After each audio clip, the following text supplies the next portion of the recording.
So why don't you grab a seat, and I'll go ahead and introduce you first. Yes, yes, okay. Good morning, ladies and gentlemen. Welcome to day 2 of the TATRA Summit. For those of you who don't know me, my name is Peter Spiegel. I am the Brussels Bureau Chief of the Financial Times. This is actually my 3rd TATRA Summit, so I'm very proud to be here. They've invited me for everyone since to moderate a panel.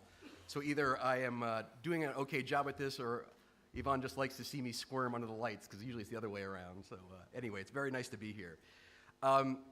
If yesterday's sessions were wholly about economics, we have 2 panels this morning that are going to be much more about politics.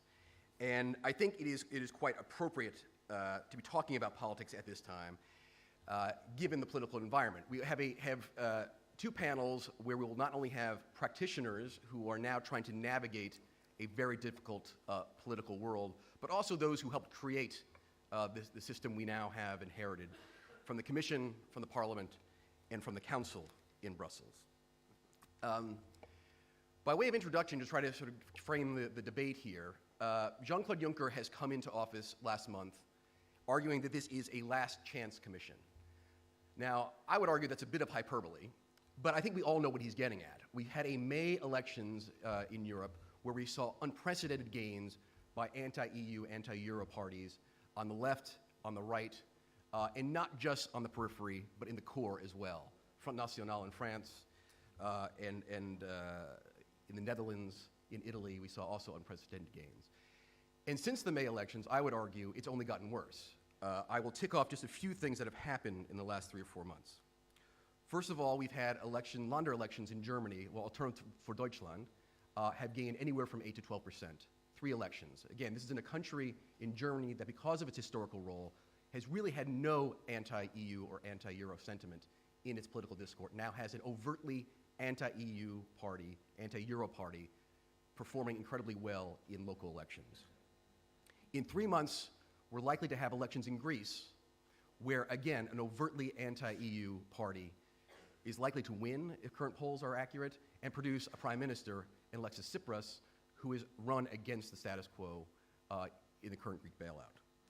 Podemos, a party in Spain that literally 4 months ago none of us had ever heard of outside of Spain, is now in first place in public opinion polling in Spain, ahead of the 2 traditional center-left and center-right parties. In Britain, by the end of the month, we're likely to have 2 members of Westminster Parliament from the United Kingdom Independence Party. And lastly, and I think perhaps most consequentially, not only did Front National do incredibly well as the first party in the European elections in France in May, what we have seen since is disarray both in the Socialist Party and in UMP, and Marine Le Pen going from strength to strength. It is a rather alarming political environment that we're entering into. But I can think of no one better to address those issues than the man we're going to hear from first, Miroslav Šefčovič. Obviously, those here in Bratislava know the Vice President very well from his history as a diplomat, not only 2 terms as a commissioner, but of course had the most important job in all of the Slovak government, the permanent representation to the EU, which we all know is the most important job. But for those of you who are not perhaps in the Brussels bubble, let me just say just very briefly, comment a bit about what's not on the Vice President's bio, which is in Barroso II, I think, to be perfectly honest with you, somewhat expectedly, the Vice President became almost the man that Mr. Barroso relied on to fight these fights with the European Parliament, these very political fights we're talking about. And he became something of a heavyweight in these debates because it was he who had to face a lot of the political headwinds in these debates in Parliament. So it is quite the right person to be addressing this as we kick off this debate on politics today. So without further ado, I turn over to you, Mr. Vice President.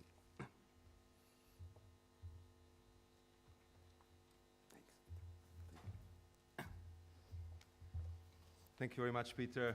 Dear colleagues, ladies and gentlemen, first of all, I really would like to tell you that I'm really delighted that I'm back, because as a good Slovak, of course, I like TATRAs. As a diplomat, I somehow became to like summits as well.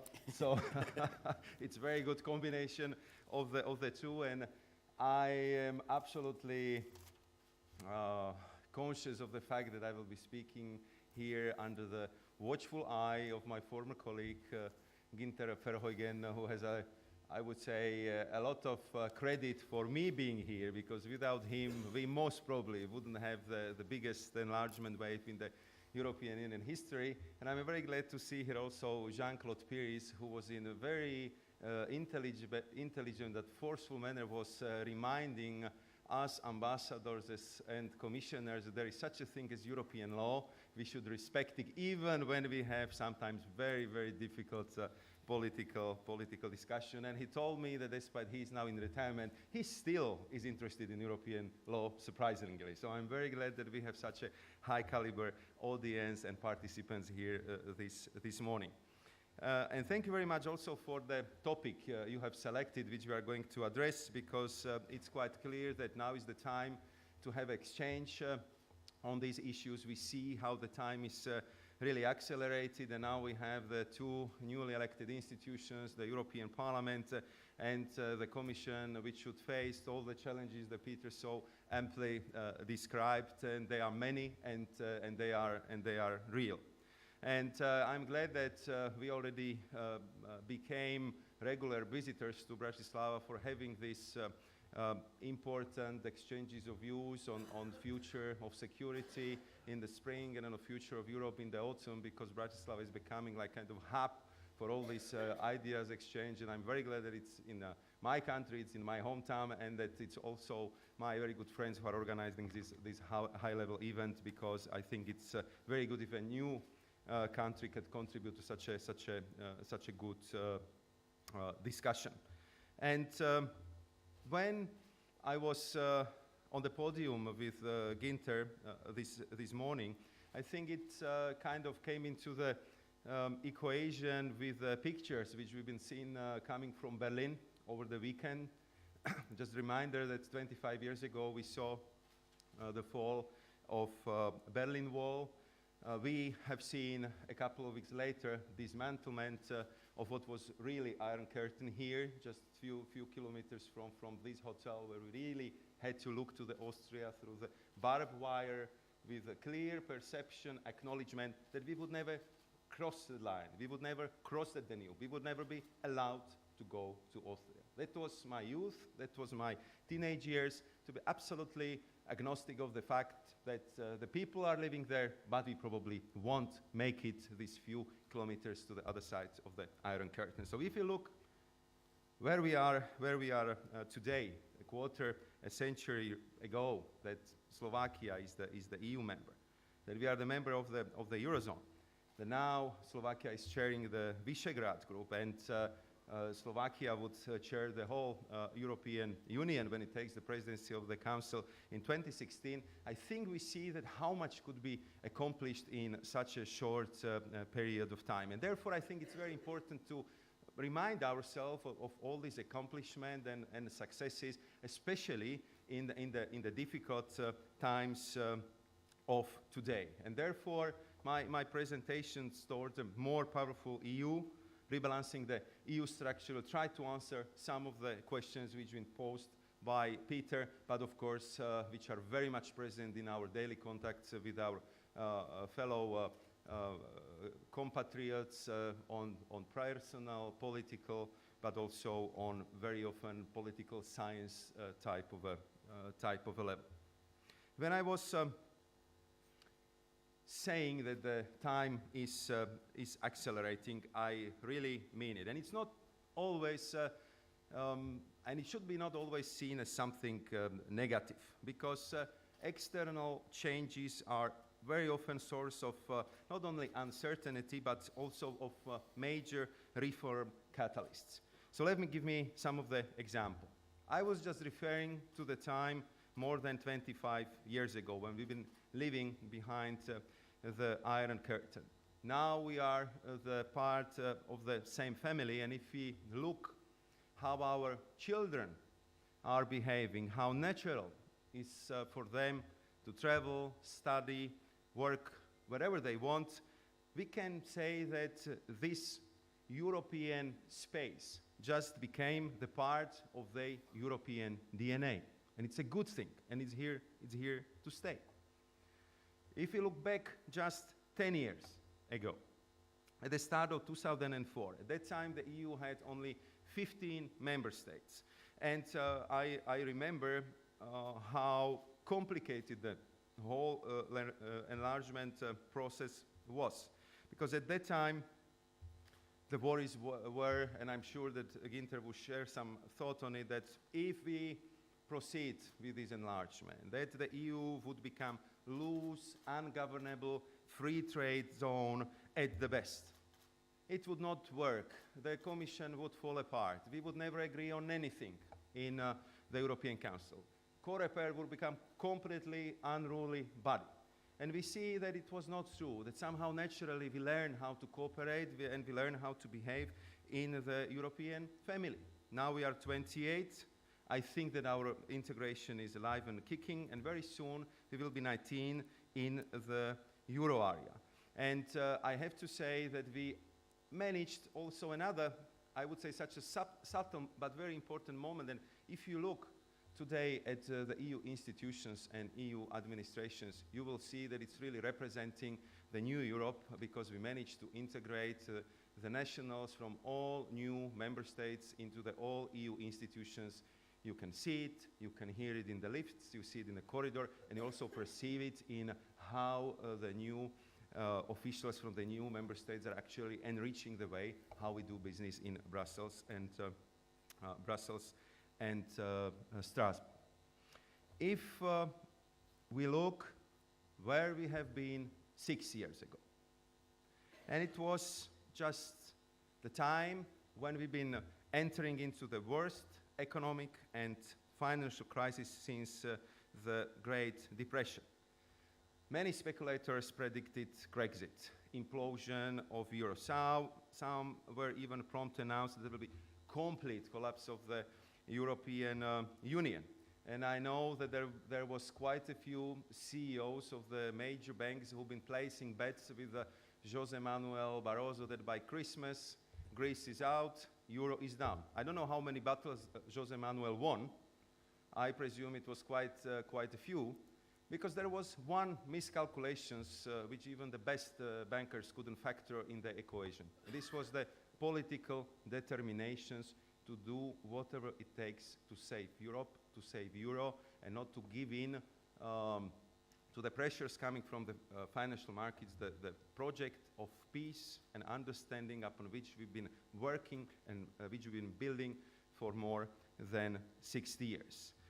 So why I am referring to all these historical facts and the historical elements? Because hopefully, looking ahead in 5 times, we'll be able to say that back in 2014, we seemed to be emerging from the economic crisis. We had a fragile recovery, very high levels of unemployment in some member states, and citizens' trust in all the political institutions was at record low. But thanks to our resolute collective actions, we've been able to consolidate our sustainable growth path, to boost jobs, and to progressively regain our citizens' confidence. And all this is not just wishful thinking, because as you know, governing is precisely about making possible what is necessary. A more powerful Europe today is clearly necessary. So how would I see it? We can make it possible. First, let me say a couple of words of what I think is very important, especially in relation to the remarks of Peter, and this is the democratic dimension of the European Union. How we can get better citizens' involvement into the European project. In the May 2014, for the first time in the history of European Union, the EU citizens got the opportunity, the possibility to vote for the frontrunners, or as it was became to be widely known, to the Spitzenkandidat of the main political parties. And a very simple premise that the party which gets the most seats in the European Parliament has to have a right to nominate the future president of the European Commission. And you know that it was not easy process, that until the last minute it was not sure that also European Council would play a and you know that even European Council, for the first time, the QMV vote was necessary to actually proceed with the nomination. I think that this was a very important precedent, that the will of the people, through electing the European members of the parliament, actually then was translated into the nomination of the politicians who got the most of the support in the European Parliament.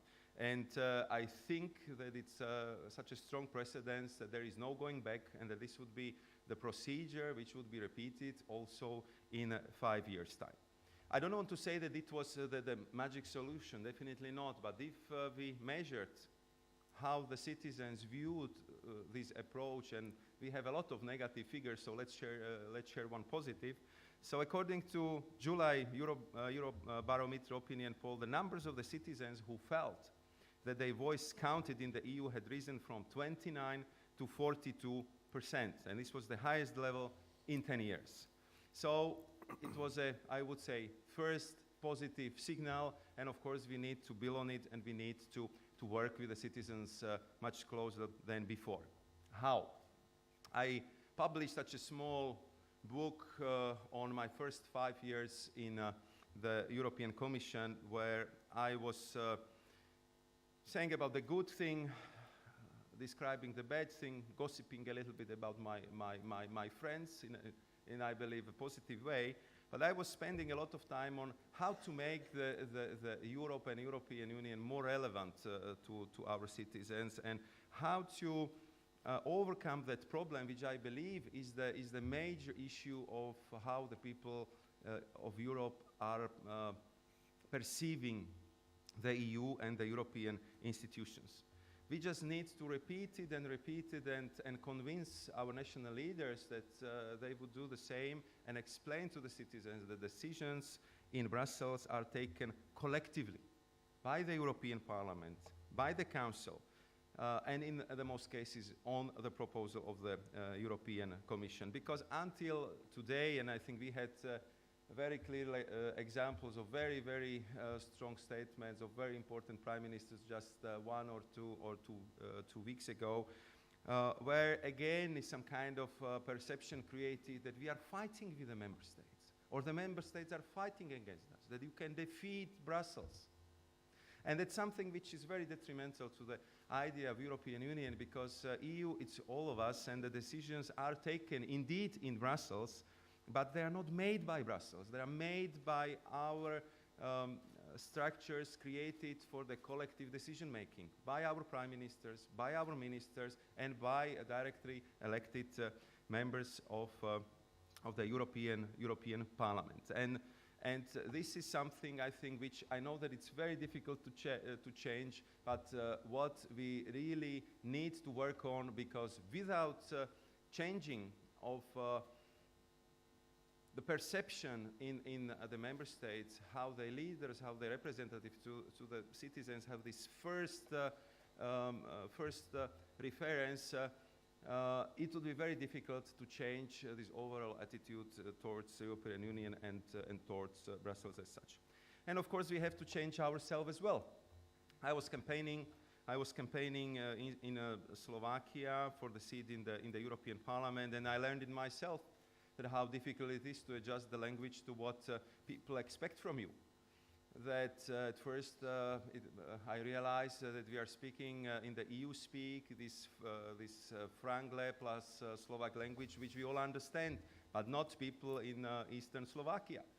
And then how much the perception of Brussels is tainted by all the tabloid press, and it always took me a while to get to the discussion from curved cucumbers, non-curved bananas, to what is really important for the people in Slovakia. This is how to create new jobs, how to complete infrastructure, how to improve education, which is the key for tackling unemployment, not only in my country, but everywhere else. And therefore, I think that one of the such a key rebalancing acts we have to do is to make sure that we are working on the right priorities, that we explain well the governance to our citizens, and that we make the European project much easier to comprehend and to explain. Another rebalancing issue which I would highlight is that we need to invest in people and invest much more than we ever did. That clearly our number one priority must be to get people, and especially young people, back to work. Because I see it very clearly, when you are a young person with a university education, you cannot find a job. You are getting extremely frustrated, you are losing your self-confidence, you are losing that belief which was driving all our generations that we will do it better, we will make it better than our parents. And then you somehow are frustrated about what's going on. You lose the trust in your government, you lose the trust in European project, you lose the trust in yourself. And therefore you are very easy prey, very easy target for all the extremist Eurosceptic forces on the left or the right sides of the political spectrum, because they offer very easy solution, very simple slogans. I mean, later on it's quite clear that they would not work, but for that moment, for that frustrated person who cannot find a job, it's something which is somehow like a calling card. And therefore I think that for the sake of and for the future of democracy, we need to get young people to work. And for that, of course, we need to have investments. I know that Jyrki Katainen was addressing to you yesterday a message when he was describing how we want to build this 300 billion euros of the package of investment for growth. And I'm sure that in a subsequent discussion we can touch upon that, because it's quite clear that we need to work on this triangle. We have to continue with responsible fiscal policy. We have to continue with the structural reforms, but we have to add this very important element of investment into this triangle, because otherwise simply it would not work. And what is very important, and what will be new element in all what we do in the new Commission, that would be much stronger emphasis on the social dimension of our decision making. You will see it in our annual growth survey, you will see it in the European semester, when the new president was very clear that for him, input from ECFIN, from economists, would be as important as input from Marianne Thyssen, who is the Commissioner for Social Affairs, because we need to find the balanced solution from the point of view of economic recovery, economic reform, but at the same time respecting the social impacts and social consequences of the reforms or the measures we are proposing. Another rebalancing act I would highlight is the importance of the joint ownership. I was speaking about how the decisions are perceived. And let's be honest, it's also a little bit our fault in Brussels.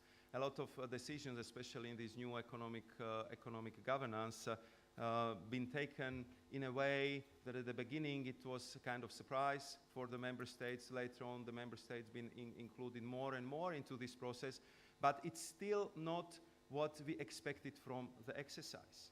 And I was opening it at the last college we had on this issue.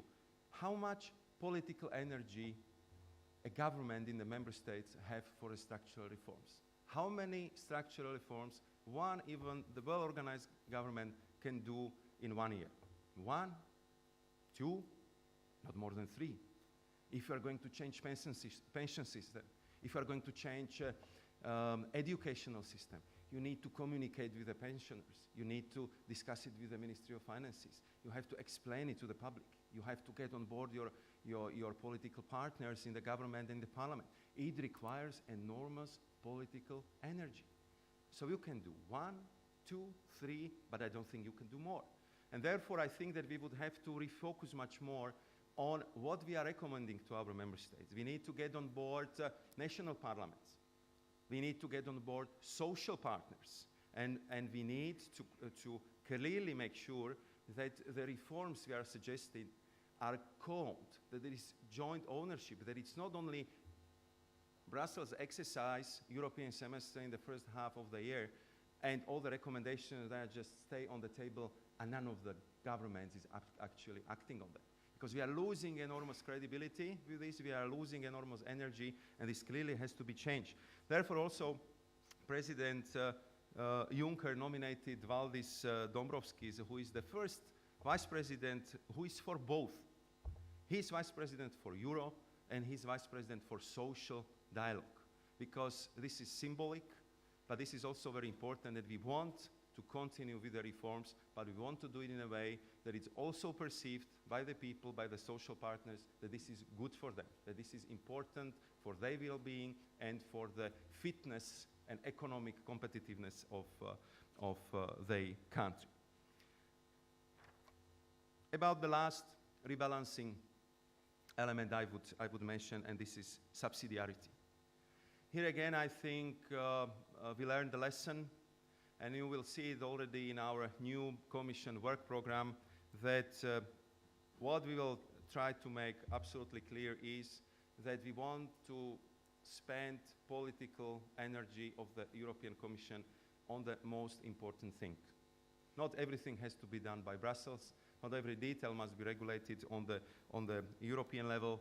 And that approach, which was heralded by both José Manuel Barroso, Jean-Claude Juncker, be big on bigger things and smaller things, I think that's something what is required, and we should use much more the close cooperation with the national governments, national parliaments, to really decide what's better regulated on national and very often regional level. And to all these priorities I was describing to you, we also adjusted internal structure of the European Commission. For the first time, we have 7 vice presidents who are also project leaders. Each of the vice presidents is kind of face for one of the priorities. Each of them is leading such a project team of several commissioners, and as you would see, the competencies of the commissioners and the vice presidents are overlapping. It's not easy at the beginning, but the idea behind it is that we want to show the services that we work together as a team.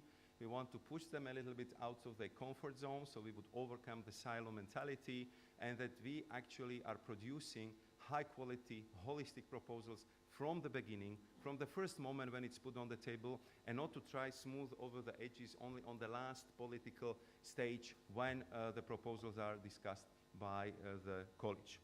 And of course, it's totally new take on how you legislate, how you organize yourself, and I believe that after these first 2 weeks, we are going through these mutual explanations, and we have a lot of coffees together.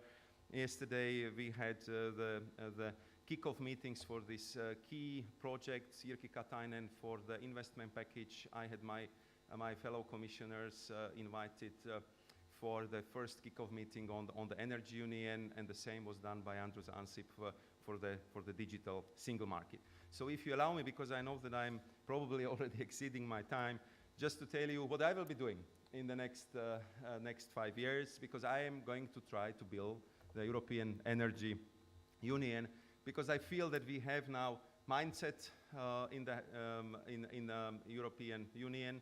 We have a critical mass of experiences and demand that we should definitely do better if it comes to the energy, if it comes to the cooperation in this field, that we do not want to be nervous each summer if we would have a gas in winter, that we believe that our citizens, our businesses, our SMEs deserve better prices, smaller prices, that they should have a better consumer's choice if it comes to who supplies them the energy, and that we should behave like the major energy customers who pays on time and who pays 400 billion euros a year for European energy bill. And until now, this was not always the case, and I would like to build this energy union on the 5 pillars. The first one on security, solidarity, and trust, where we would make sure that the supply is secure, where we make sure that we respect the rules if one of our country is in dire, difficult situation, as Slovakia was in 2009, where Slovakia was saved and held by our neighbors and by big international energy companies, and that we would trust each other, that if it comes to the negotiations with the major suppliers, we would share the information, we would inform the Commission, and that we would not surprise our neighbors when we are going to make huge infrastructural changes in our energy infrastructure, as it happened in Germany with the known consequences for all neighboring countries and the transmission grids. I think that we need finally complete internal market for energy. There we have a problem, what I described with energy software and energy hardware. By hardware I mean missing interconnectors, missing intelligent transmission systems, which are creating physical barriers for actually free flow of energies. And by energy software I mean, I understand the different methodology used by national regulators, by transmission system operators who use different methodology, different codes, and which makes the trading with the energy very often extremely difficult. And then I think we can still do better with the moderation of demand if we realize that 50% of the huge sum I was referring to of 400 billion euros we are spending on heating and cooling of our buildings. We know that with today's technologies we could do definitely much better. We could save a lot of money for our countries, but also for our citizens. And then the last two pillars to conclude are based on decarbonization, which would respect the goals we set for ourselves in the CO2 reduction, and of course huge focus on research and development so we can actually implement and use all the high technologies we have in Europe and apply them across all European member states. We have 6 billion euros for research and innovation in the field of energy, and I'm convinced that we are going to use them wisely so we can come up with the new technologies, with the new products which would improve our overall energy situation. So to conclude, I would like to tell you that we are going through very difficult times. At the same time, today I'm much more optimistic than I was 2 or 3 years ago, where sometimes we really had dramatic sessions, be it in the College of Commissioners, be it in the Council, where really you had the feeling that you are looking into the dark abyss and you don't know we will be able to pull back from the brink of collapse of the euro, of the European Union. We did it because there was strong political determination, strong political will to work together, to go along together, to support each other, and I believe that this would be the same spirit which will also help us to have next years much more successful than the last 5 years. Thank you very much for your kind attention.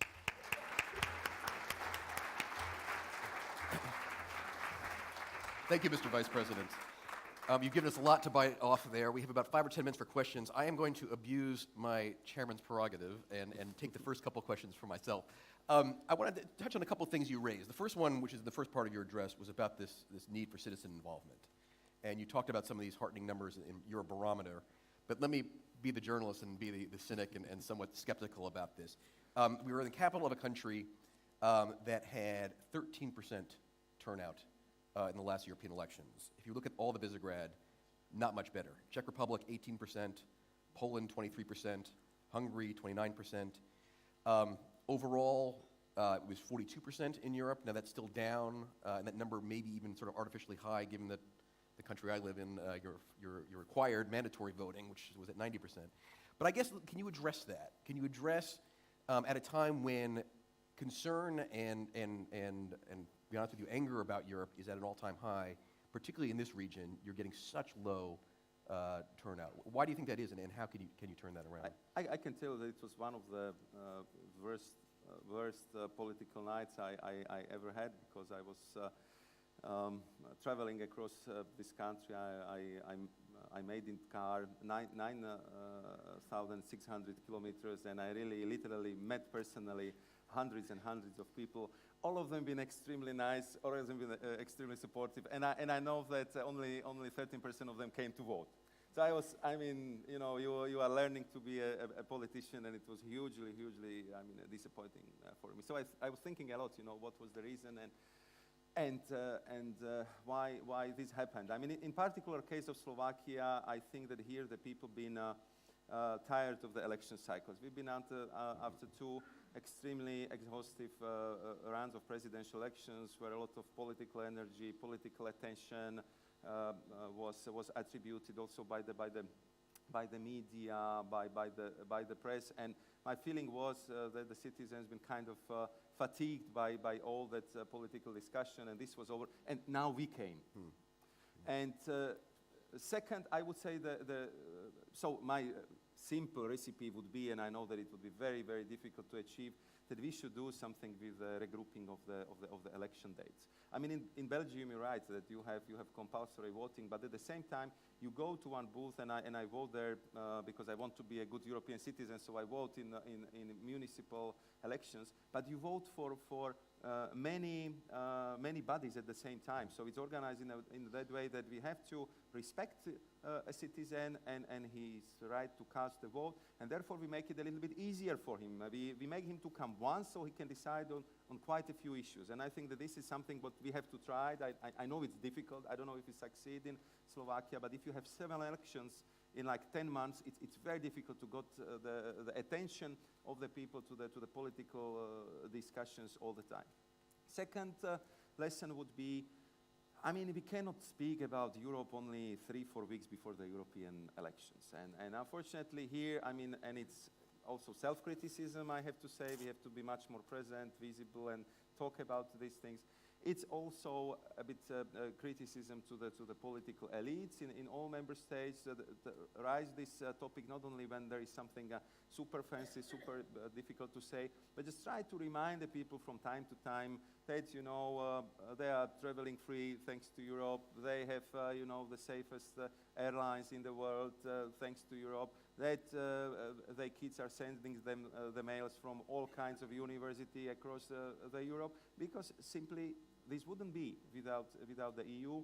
And my last point on this one is, and of course, we had a lot of discussion, and you know, and I already learned this lesson: you never criticize the media, but never do that, never do that. So I would just challenge them. I would just kindly ask them that if it comes to the pre-election discussion, I mean, to have a discussion on among the candidates to the European Parliament on Tuesday at 2 o'clock in the afternoon on Channel 2, then I can tell you that even my most ardent supporter, my mom, couldn't find it. So I'm not sure that how many other people could, and therefore I think that we just somehow unintentionally contributed to the fact that the interest was kind of low.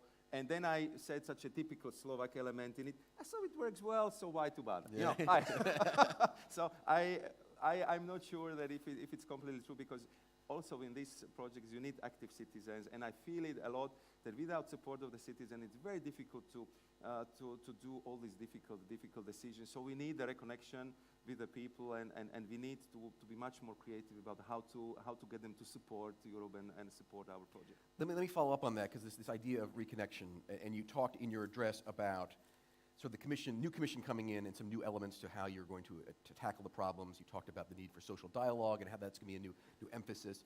Let me challenge you slightly on that, because yes, we have a new commission, but let's be perfectly honest. At a time after we had a vote where there was a huge call for change, whether it is anti-EU or whatever you want to call it, we have, as new president of the commission, a man who, let's be honest, was in the Eurogroup, chairing the Eurogroup, enacting the very policies that now people are upset about.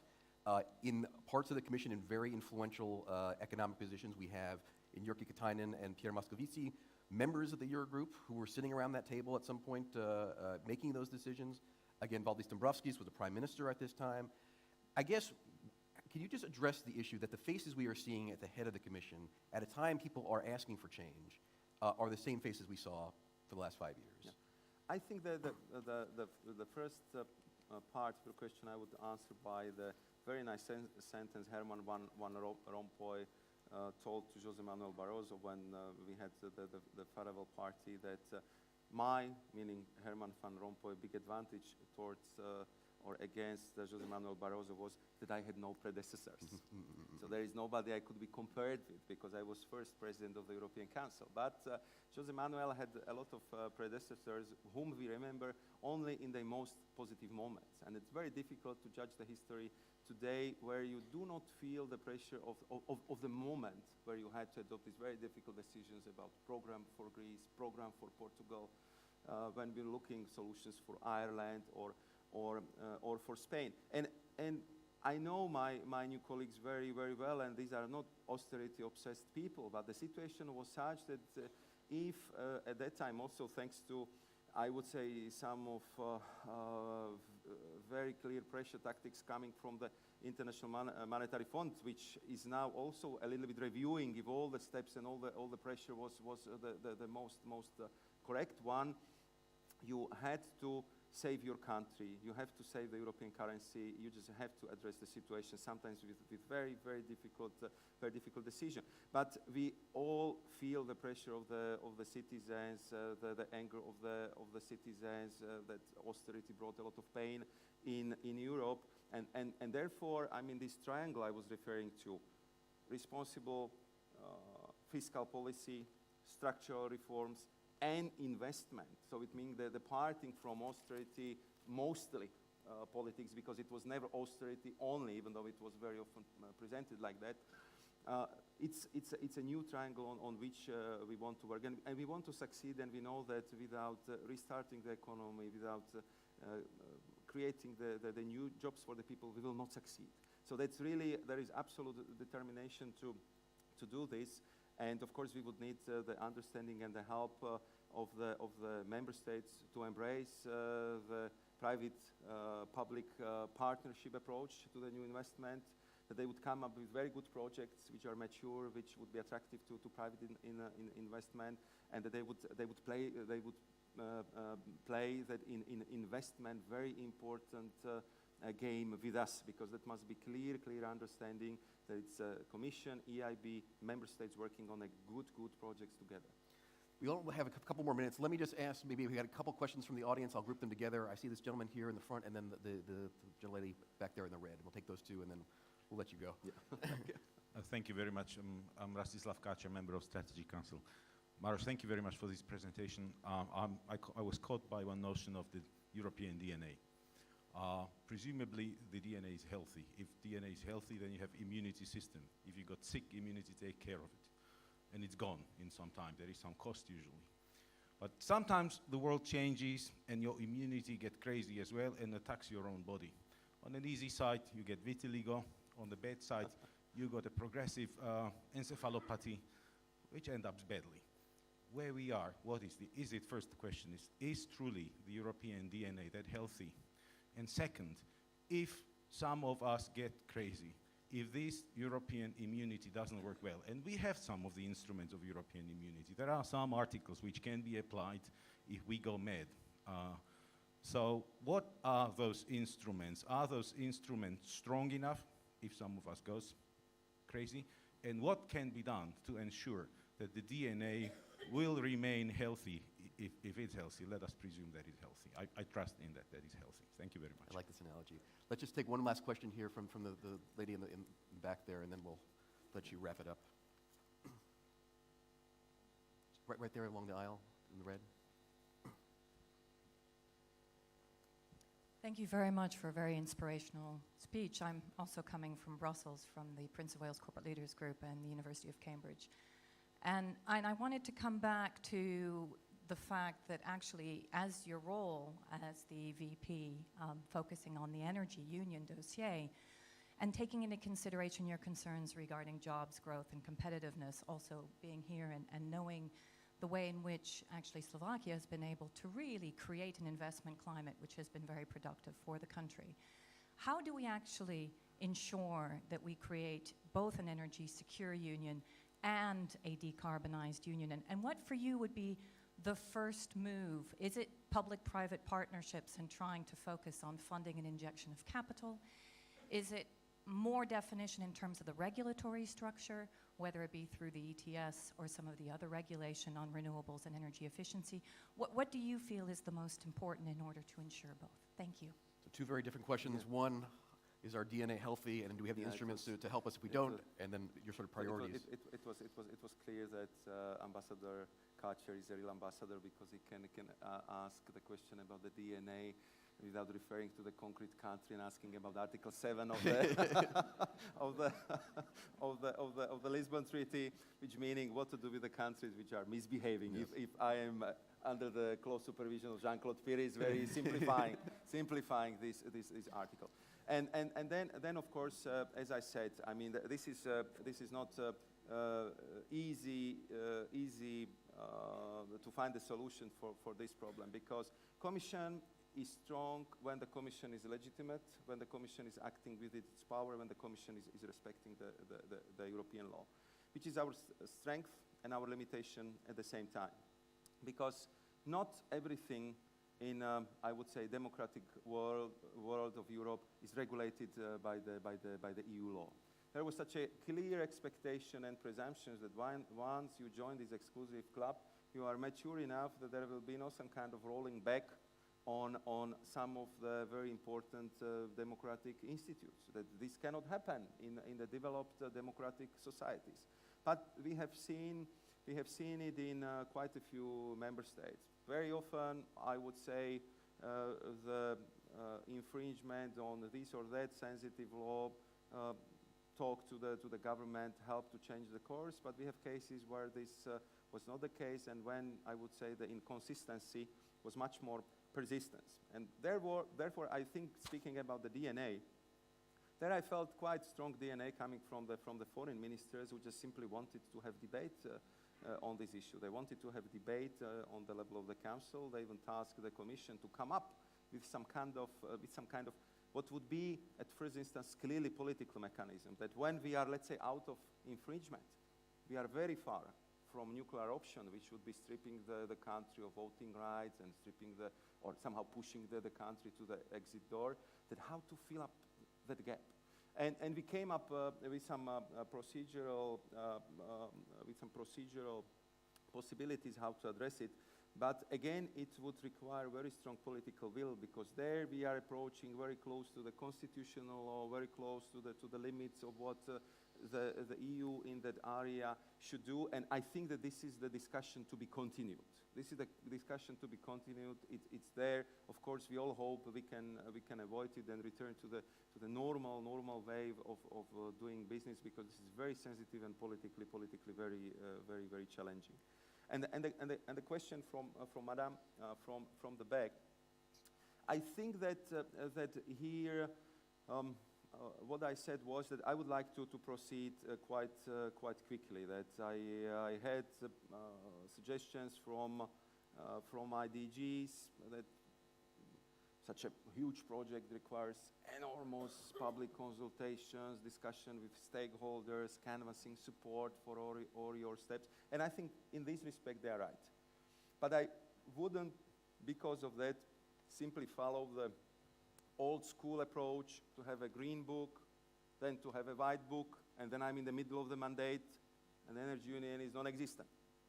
So therefore, I want to proceed much faster. I would like to have a policy concept paper on the table early January to have a discussion with Latvian presidency. They are going to organize such a huge informal stakeholder gathering in Riga, where we can listen to the first reaction of this policy concept paper, and then proceed with something which would be very crispy document based on these 5 pillars, which we might also adjust, because yesterday I got very valuable input from my fellow commissioners into this project, and then to work on action plan and work on the key also infrastructural projects we need to complete. And then, of course, I wouldn't just prioritize right now, because there is a lot of things which are in the pipeline. When I spoke about energy package, third energy package, I mean, the decision was that it should be implemented by the end of 2014. We still have one and a half months to go. I don't think we'll make it. Yeah, I mean, I'll be very honest. I don't think we'll make it. So we'll have to do the inventory of, for each member state. What is the problem? Why are you lagging behind? Why you don't want to do this? And then how can we help you? So we can actually work with the individual member states, and then we have a lot of legislation which is already in the pipeline, and that one probably we would have to prioritize. That one we would have to accelerate, and of course we would need to put into the operation the conclusions of the European Council on 2030, because that's a political decision. We now need to transform it into the legislative proposals and to go along with it. So it will be a lot of legislative work, a lot of political work, but also a lot of practical steps in the field of infrastructure, and in what I hope I will succeed, create this new confidence and trust between transmission system operators, big energy companies in Europe, and the European energy regulator. So it would be, I would say, such a full court pressing, to use the basketball terminology. But yesterday I was very much encouraged that the commissioners want to play along, they want to support me, and therefore I believe that we will see tangible results in very, very short period of time. Well, good luck to you. I think you may Thank need you it. very Yes. Please give me a round of applause for this Vice President. Thank you very much. Thank you. Yes. Thank you. And as the Vice President leaves, can I ask our next panel to come on up and join me up here on the stage to sort of further this discussion on politics in Europe.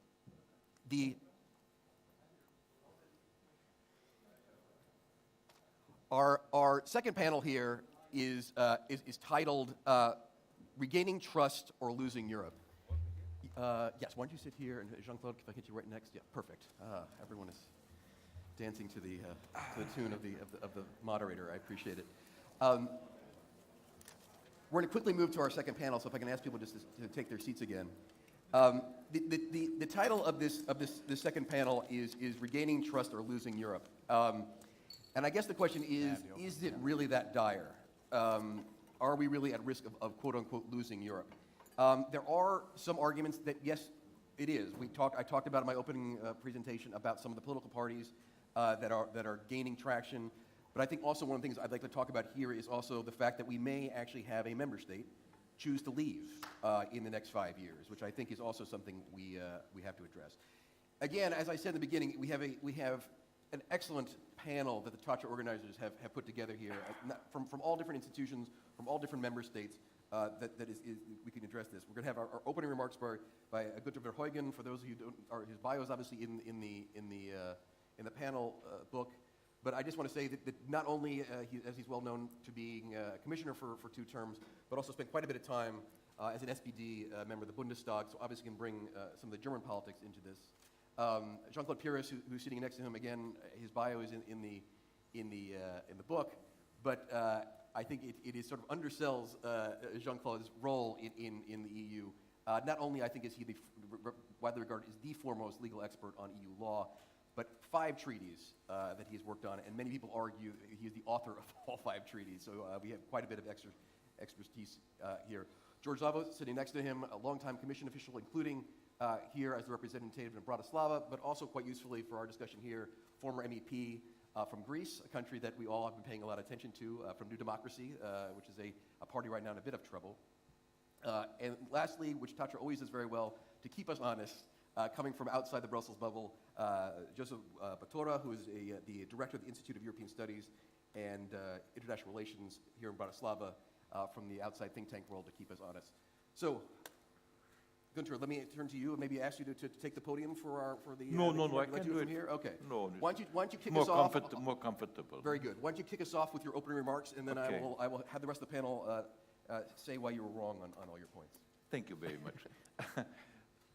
By the way, I feel a little bit more confident after the presentation of my friend Maroš Šefčovič, giving the impression that the new Commission understands that we are in a race against time. Now, if you had asked me a couple of years ago whether the European project can fail or not, I would have said it cannot. Because the European project is the lesson that we have learned from our history, and it is our hope for the future, a future in which the question is whether we can maintain our European way of life, our independence, our friend Joseph said, yes, it cannot fail. If you ask me today, I share the view of my old friend and colleague Joschka Fischer, who just published a book on the question, does Europe fail? Still a question mark.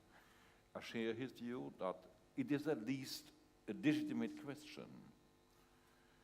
And I do not think that the real risk is an implosion like the result of the so-called Brexit, or an explosion as a result of the failure of the monetary union, or sudden collapse as a result of an external shock, a geopolitical, political or economic shock.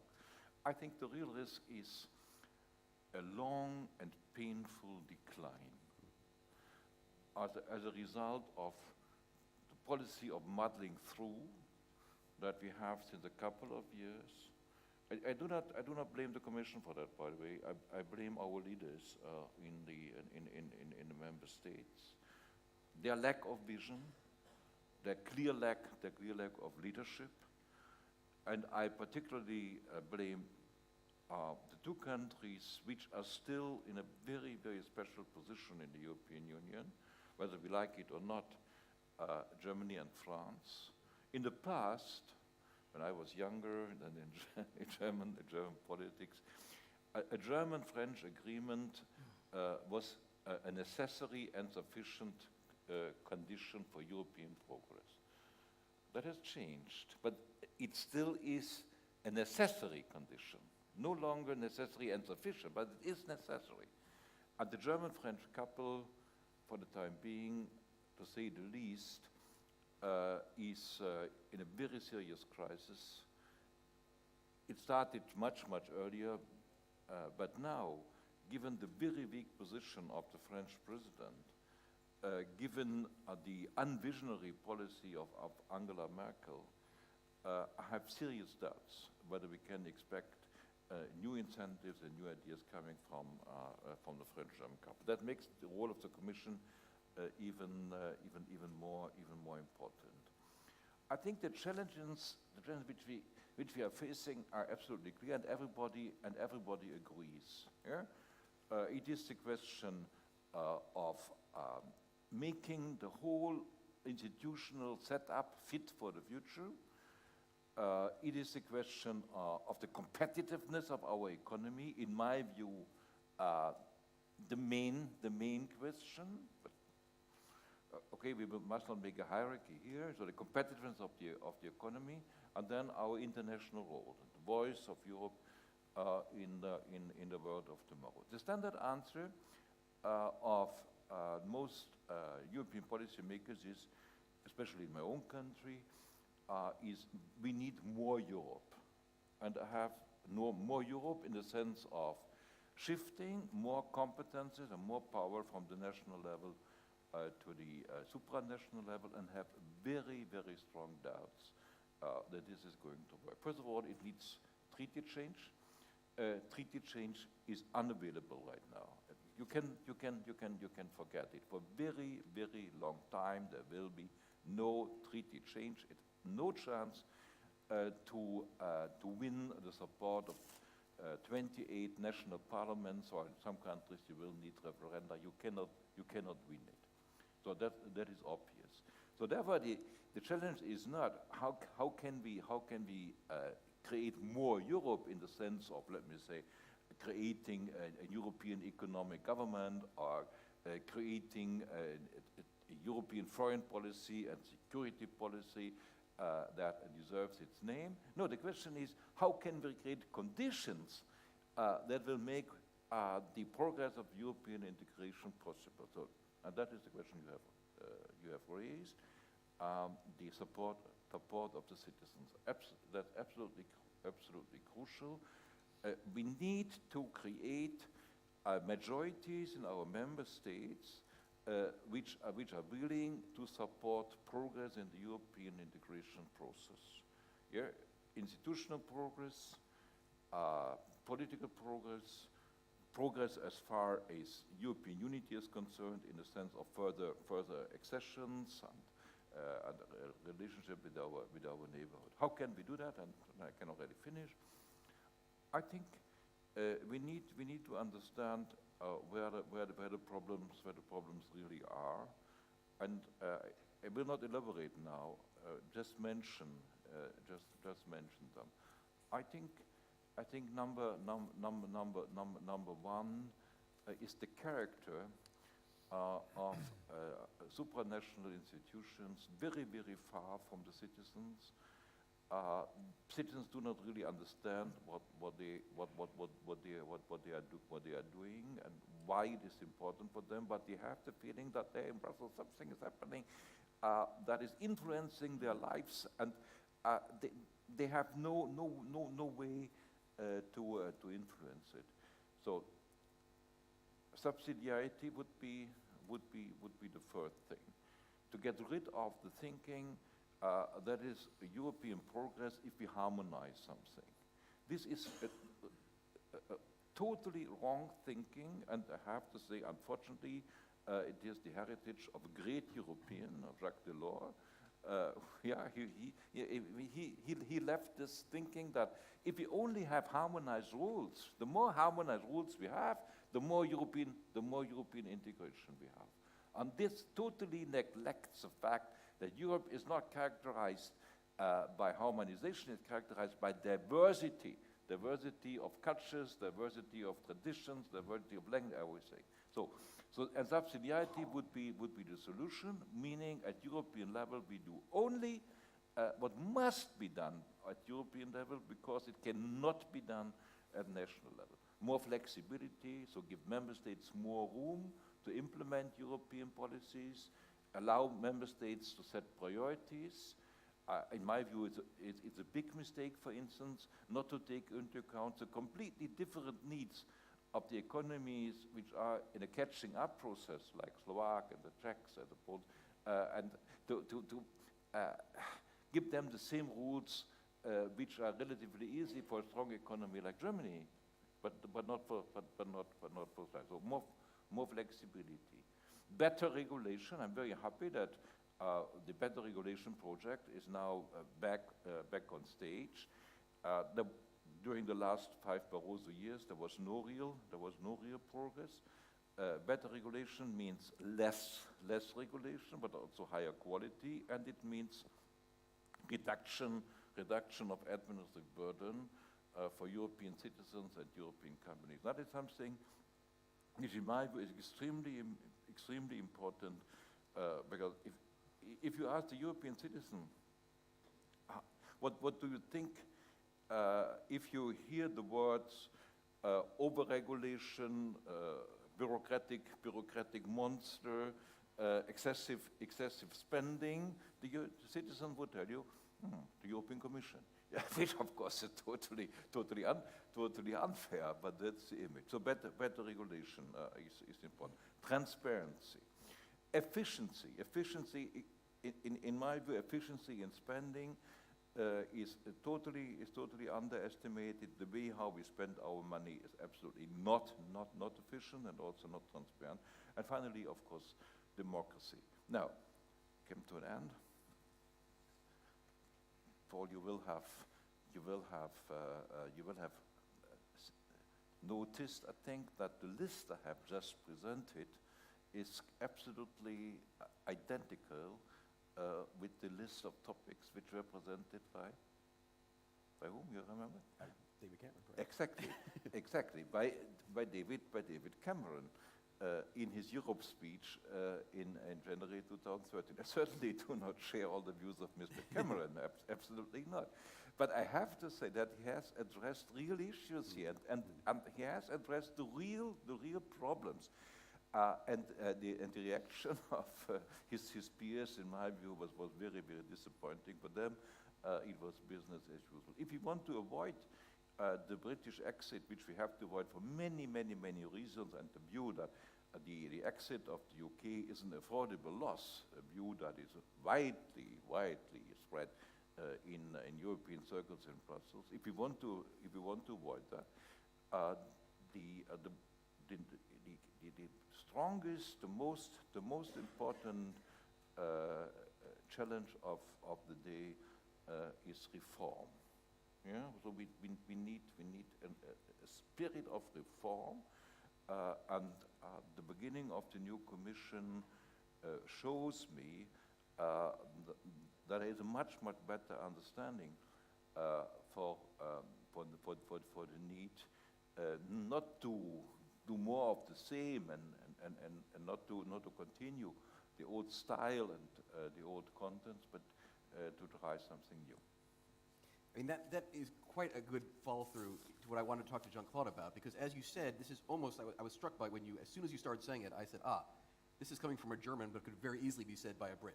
Yeah. And it was struck to me that talking about decentralization, talking about federalization to lead to the member states more flexibility, but at the same time, if you were to talk to experts, the problem in the Eurozone is that there is not enough centralization, that this is not yet a federal Eurozone, that it needs to be a common currency, that needs more centralization in Frankfurt and Brussels, which takes me to Jean-Claude, because Jean-Claude, you wrote a book about this, Two-Speed Europe.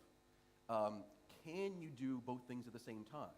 Can you further centralize EMU to have a properly functioning currency union, but at the same time do the things that Mr. Verheugen has been saying, which is give the member states more flexibility to do what they want on their own? Or are those two things mutually exclusive? Thank you very much, Peter. First, I would say that if all political leaders were as Maros Sefcovic was this morning, I would be much more optimistic to his leadership and optimism.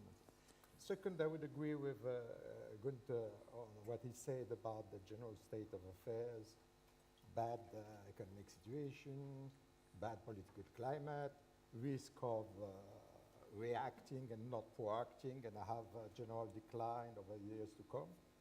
But I would add that, following your questions, in these 5 years to come, we have not only this general framework, but we have also the risk of accidents. Accidents in the Eurozone, accidents with what I would call the British issue. The Eurozone, everybody knew in the beginning, in Maastricht, more than 20 years ago, that it was not an optimal economic monetary zone, that it was asymmetry between monetary policy being centralized and economic and budgetary policies decentralized to the member states. But we trusted the financial markets, we trusted the Stability and Growth Pact, and we had the crisis in 2008, 2009. What we did not, at that time is to extinguish the fire and try to build some instruments in order to try to help countries in difficulties on one side and to coordinate better the member states.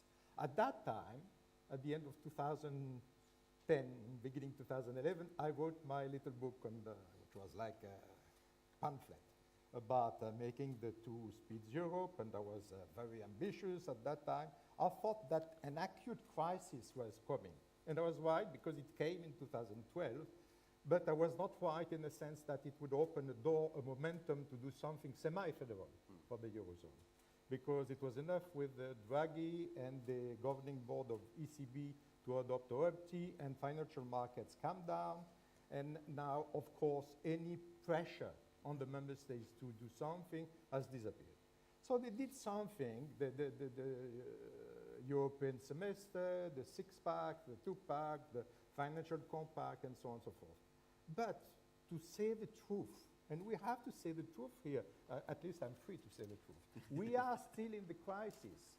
The Eurozone will not survive in the future, in the long term, if an acute crisis arrives in the situation where it is now, where there's this decentralization on monetary policy, and member states do whatever they wish, the member state participating in the Eurozone, on their social, budgetary, and economic policies. It's not possible to continue like that. We need much more, and we need a change of the treaty, which is, I totally agree with Günther Verheugen, totally impossible in the climate we have now. So my idea I had in my book was to have an intergovernmental treaty among the Eurozone. Oh, yeah. Intergovernmental not in the methods to be used, because the results of my proposals where, and it would be even more the case now if I had to write it again, with the institutions of the EU, with the Commission playing its role with its composition, with the European Court of Justice playing its role. Only the European Parliament, I think that only MEPs where decisions would apply should vote. But this, even now, is impossible, as Günther said, because the political climate is such that such a treaty would not be adopted even in France, in Spain, in Greece, and so on and so forth. So what is the result now? We have to muddle through in the framework we have. So yesterday we heard Jörg Asmussen saying, yeah, we might do something for mobility. That's good. We heard Carsten Pilat saying, we might have a Eurozone president group permanent. That's good. Okay, but we muddle through. We cannot do otherwise now, especially in the state of the German-Franco relations. Günther has described it in the terms that I would use. So it's impossible to do, but we have to know that one day we would have to do this semi-federal state as soon as possible, because we have risks, we have dangers. We have dangers which are legal. A battle might arise between the Constitutional Court of Germany and the EU Court, which are economic and financial. Italy and Spain have paid for their loans at 10 years less or the same as the UK or the US. How long will it be? Maybe longer, apparently now, but you never know. And thirdly, and last but not least, political accidents. In Greek elections, French elections, I don't know. Okay, so we have to do something. We cannot do it because you cannot oblige. Democracy, the political game is taking place before everything in the member states. And you cannot oblige Mrs. Merkel to go against the wishes of her citizens, and you cannot force Mr. Hollande to go against the wishes of their citizens. The citizens, excuse me, yeah. Especially in Germany, perhaps citizens only want leadership, and they would follow if leadership would be shown. Excuse me. I think in France the France same. as well, It's yes, why yes. I said that in the beginning, if we had political leaders less Maros, more pushing, we need political leadership. That's evident. And that's evident also for the second question, which is the UK question. UK question is the same. UK is politically, well, first, the departure of the UK would be a catastrophe for the UK because during years it will have to reestablish its trade relations with Europe and choose either to participate in the internal market but to become a satellite of the EU, like Norway or Iceland, or to cut its links with the internal market with awful perspective during years and years to reestablish trade links with not only with the EU but also with third countries, because all trade is done for the UK by the Commission, by the Union. Catastrophe for the UK, catastrophe for the EU as well, because EU is not Europe without UK, frankly speaking, and we lose everything, a lot of things on foreign power, role in the world, financial services, and so on. So we have to do everything to keep our friends, British, I say it as I think it, in the EU. Change the treaty as the UK government is asking repatriation of powers, that's nonsense. That's out of question. Put in question the pillars of the four freedoms, and first of all, the freedom of movement of persons, out of question. That's finished, no change of the treaty. So we are stuck with the UK either to Brexit, which would be a catastrophe, I said it, or to again muddle through in the treaties, but as said Günther Verheugen, accept most of the reforms of the UK presented differently would be accepted because we think, and the European leaders think that the EU is not working so well, is not working in an optimal fashion. More flexibility, I agree with Günther again. More subsidiarity, and Juncker has very well, the start is very well. I think this idea about having the Vice President, Timmermans, in charge of red tape. Subsidiarity is brilliant because subsidiarity is not a legal problem. It would not be solved by creating a court of justice or whatever. It's political. You have people having common good sense, stopping some things coming from the directorates of the divisions of the Commission and so on. We can do something also for the UK with internal market. It is a shame that on services we have done so few things. For the UK, 70% of its trade is done on services. So if we had a calendar to adopt a number like we did in 1992, for the calendar for services, it would be a nice thing and it would be good. Trade, pact with the US, I mean, I forget things now, but there are a number of things which could do national parliaments. I agree with the UK that national parliaments are not sufficiently involved. The legitimate democracy of the European Parliament does not deliver enough. I may say it, my colleagues who are in charge cannot say it. I may say it, does not deliver enough. It's a semi-success, I would say. So it's a semi-failure as well. It's not their fault. It's the architecture and its political life. It's taking place more in the member states that at the level of the EU. It's like that. You quoted some figures a while ago. So national parliament, we could help them inside the Lisbon Treaty, which gives some, we could organize things in a practical way and so on and so forth. So we might do things. We have to keep the UK, of course. The UK will decide first the government, which I think has made some tactical mistakes. Some people agree with me on that. And Most people do. and trying to help them, nevertheless, because we love them and we want them in the European Union. And we have not much time. So on these two things, we might have accidents in the 5 years to come. And I know the younger people are very concerned about that. I just want to highlight the fact that you, Jean-Claude, has said that we must muddle through. But Günther had also said in his presentation the biggest danger to the EU is muddling through. I want to get back to that, but let me turn to George for your opening remarks.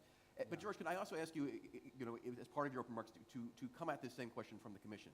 Because clearly, if the Commission is anything, it is the institution that is supposed to look out for the European interest, which is running up against the political realities that both the two opening remarks.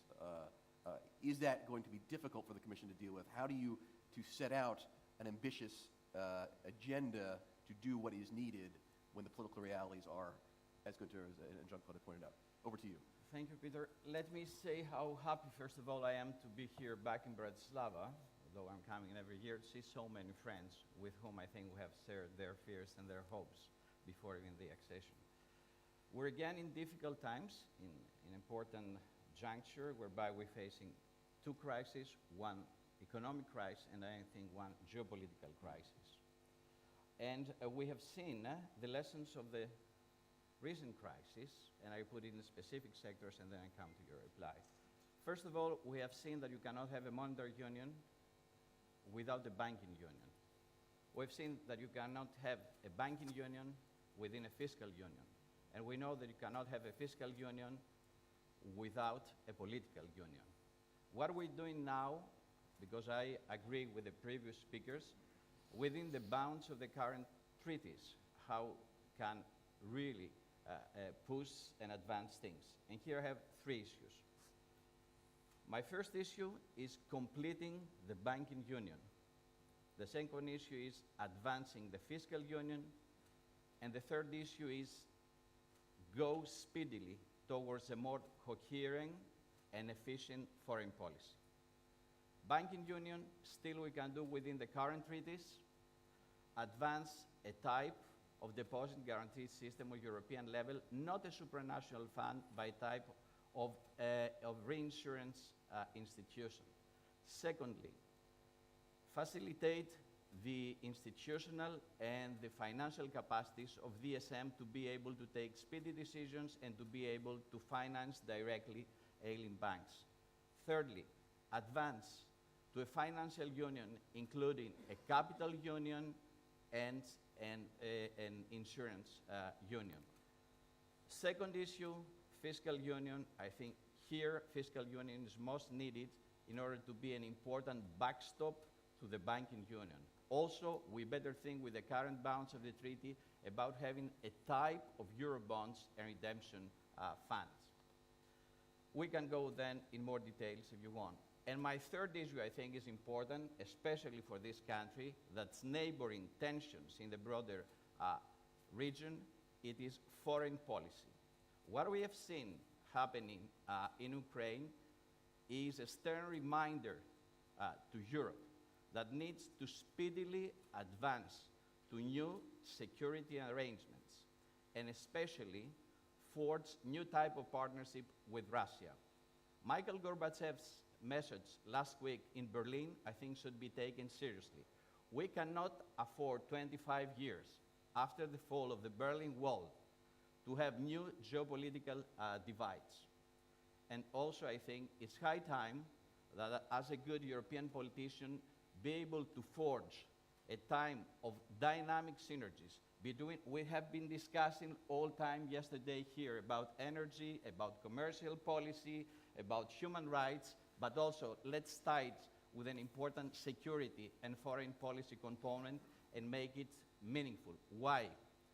Because in the current configuration, Europe, without strong political institutions, Europe, without geopolitical reflexes, it can relegate itself to the laggards of international race. And more than that, it could put really at risk its model of society, model of economy, its very existence. I stop here, and I'm ready if you want to go on in more detail how we can. Maybe we can get back on the foreign policy issue, because I'm very struck by that. Someone said, you know, there's this saying that I think even goes back to Monet about how the EU advances through crisis. We have a foreign policy crisis now. Is this one that is going to lead us to more advancement in that area? But let me just turn. It doesn't. Well, perhaps not. Just let me ask you to sort of wrap up the four of you to sort of as the honest broker here. Are we all nuts, or do we actually have a good read on where things are heading? Well, thanks for that, Peter. It's good to have you invite an academic over to this debate, because we can say things that politicians can't, and we can try to be a little more provocative about that. Last Sunday I was in Berlin at 7 o'clock in the evening, standing at Checkpoint Charlie, looking at these balloons flying up in the air, with the Berlin Wall symbolically disappearing once more. And I couldn't help but think about two things. One was some of the marches that are organized here in early December by people like Martin Butora, where 100,000 people marched in early December 1989 across the border, just as Maros Šefčovič was saying, to try it out, finally try it out. And the second thing I couldn't help to think about in the evening on Sunday in Berlin was that the toll for establishing unity in Germany was a French demand for Germany to support the establishment of the euro. Now, Helmut Kohl at that point was reluctant to do it, and that was the toll to be paid. Now, we still may be dealing with the effects of some of those decisions that were made with establishing unity of Germany, as well as establishing the euro. Now, with the financial crisis that we are still sort of dealing with, as Jean-Claude was pointing out, there has been a proliferation of institutions in Europe, which are growing as a way of dealing with the crisis, and they're growing outside of the framework, outside of the treaty framework of the European Union. Now, I would call that some kind of a new intergovernmentalism emerging, which is part of the deal, part of the infrastructure that's being set up is, of course, the European Stability Mechanism. It is an international and intergovernmental organization set up under international law, with a seat in Luxembourg, 130 employees, and the board of the organization is, of course, the finance ministers of the Eurozone. Now, of course, decisions there and decision-making and voting is based on not exactly on equal rights of every member.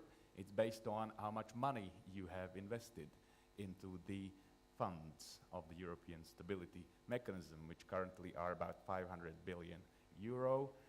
They've distributed about 46.5 billion until now to Spain and Cyprus. But the voting rights, as I said, are based on the percentage of your shares. Now, Germany has 27% of those shares, and that is also 27% of the vote. Guess how much Slovakia would have? Well, it has 0.85 votes in the ESM. Okay, so we have a system here which is growing outside as a kind of a new intergovernmentalist system, growing outside of the treaty framework of the European Union, and that's a major challenge for the European Union as such, for the governance system of the European Union, for the small member states. It is a major challenge for countries like Slovakia, who are surrounded by countries in the region who do not have the euro. Okay, so because the countries who do not have the euro, they do not have a right to vote in the ESM. In the decision making, they're marginalized. They have observer status. That includes countries like the UK, Sweden, Denmark, important economies of the European Union, without whom the European Union is not going to be able to recover from anything in terms of financial crisis. So this is a major challenge in terms of the governance of how you govern economic affairs, financial affairs in the European Union. Now, the second challenge, and Mr. ZAVVOS was calling for a more powerful, stronger role of the European Union internationally on the global scale. Now, of course, part of what was established as a response for a need to have a more powerful role was, of course, the role of the High Representative for Foreign Affairs and Security Policy, as well as the External Action Service of the European Union. Now, the challenge with the Lisbon Treaty is the ambiguous formulation of the role of the European Union internationally, as well as of the External Action Service. Now, in international bodies, they represent the Union. The delegations of what used to be the Commission delegations previously now are EU delegations, which generates a lot of parallelism. In many ways, in some of the international bodies, we may have seen some sort of a backlash, some sort of a spillback in terms of European integration, because some of the member states have been reluctant to support statements, especially in 2011. We remember the fall of 2011 when the UK government was instructed, and their diplomats around the world were instructed to watch very carefully as to where the EAS, the European delegations, EU delegations are overstepping the line. And they have been blocking as many as 100 joint statements and declarations by the European Union within the framework of common foreign and security policy. Now, some of that has been resolved by 5 types of formulations that were adopted by everyone, and now there's a practice of having those. But the question, of course, is, and this is still a challenge, if we are about to create a kind of a semi-federal structure for representing the Union diplomatically in the world, what exactly is happening? For me as an academic, this would be a tremendously boring development, because we would just be getting just another big federal state in Europe. I mean, that's just a proliferation of what we already have. Much more exciting thing, and I think this is the innovation brought in by the EAS, is exactly their kind of that this is a combination of resources of diplomacy, defense, development, which can support the member states in the conduct of external affairs. Now, the Commission has been trying to get a hand on the situation, both in respect to the ESM as well as in respect to the EAS. With respect to the EAS, as you know, Mogherini has decided to move her office to Berlaymont building, and she is going to be heading a cell of Commission officials dedicated to foreign affairs. So there is sort of a transfer of, in terms of personnel as well as political decision-making, of control towards the Commission. Ashton, in her tenure during those 5 years, she hasn't really been taking care of the role of her as the Vice President of the Commission. She was supposed to meet with the commissioners in charge of external affairs. She has only done that, guess how many times? Well, 5 times in 5 years. She has gathered all the external affairs portfolio commissioners. Now, Mogherini has decided to take a much more active approach, where she's going to meet with them about once a month. So there seems to be a much more of a clear sense of moving the decision-making towards the Commission. Is this a power grab by the Commission? Well, the jury's still out. We don't know what sort of a thing. It depends on how you look at it. And the same goes, of course, for the ESM, where the Commission, as you know, has suggested a 300 billion investment package for the European Union to boost growth and boost economic growth. Now, where do they get the money from? Well, that's at this point not very clear, but Juncker has asked the ESM, or suggested that the ESM should be providing about 80 billion into the fund, into the package, which of course wasn't really torpedoed by the ESM, but by the German government. Wolfgang Schäuble decided and said that this is not exactly a concern for the German government. So the attempt by the Commission to get a hand on the situation in terms of this proliferation of these intergovernmentalist bodies, it still remains to be seen. But there's an important battle which is happening at this point. I think I'll just stop there. I want to try to reframe the debate slightly, but Jean-Claude, you wanted to jump in here real quickly to respond to that? No, just a legal point is that we have to be humble, that you know that the member states are the masters of the treaties, and no power which is expressly conferred on the EU remains for the member states. EMS was not possible to create inside the Commission, inside the EU. We had no money. The money comes from the national parliaments and the national budgets, and we have to legitimacy democratic control. On the foreign policy, I'm afraid it's the same thing. We decide everything by unanimity. And I am a pro-European. I have given my life to Europe. I am not on the one saying that we might take decision by qualified majority on foreign policy for a number of reasons. Let me just try to reframe this slightly. The striking thing to me in the four presentations is I think George and Joseph, both on political union and on foreign policy, are talking about how we should proceed. But I think both Günter and Jean-Claude are pointing out that the politics of it makes it almost impossible. And the one thing both of you touched on was the issue of leadership. And Günter, you mentioned, I think I wanted to highlight the unvisionary policy of Chancellor Merkel, which I thought was quite striking. But Jean-Claude, you also pointed out the fact that you cannot force the German people to do things that they don't want, or the German government to do things that the German people don't support. Yeah, but this is... I want you to address this. It's sort of the chicken and egg thing. Yeah. Does leadership, do the people allow their leaders to move, or do the leaders lead the people? And I guess that's the question. And because both George and Joseph have pointed to things that we should be doing, how does leadership come to play in this issue? Yes. But Peter, that can't be a serious question. I mean, it is so obvious. Democracy does not mean that a policymaker listens to opinion polls and then he implements what the opinion polls tell him.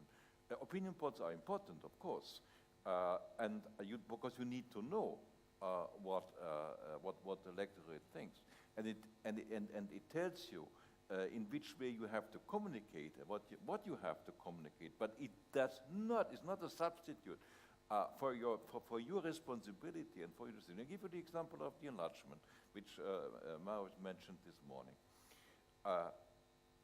It was not popular in the European Union, in the old member states. Especially in my own country, it was not. Always in all the opinion polls, there was a majority against it. But there was a strategic necessity to do it. When I could convince Gerhard Schröder, there was no need to convince Tony Blair, he was, and especially Gerhard Schröder and Jacques Chirac. When I could convince them to fully support it, with the support of the three, Schröder, Chirac, and Blair, so the heavyweights in the European Union, it worked. So that brings me to the point we have discussed here. If you allow me, there's only one discrepancy between Jean-Claude and me, but it's an important one. You said this question of repatriation of powers, forget it. It's not possible. I know that is the view of the veterans in Brussels, and I know that. I have said that very often. We need to do it, and then you get a friendly smile and try it, and you will see. I know that.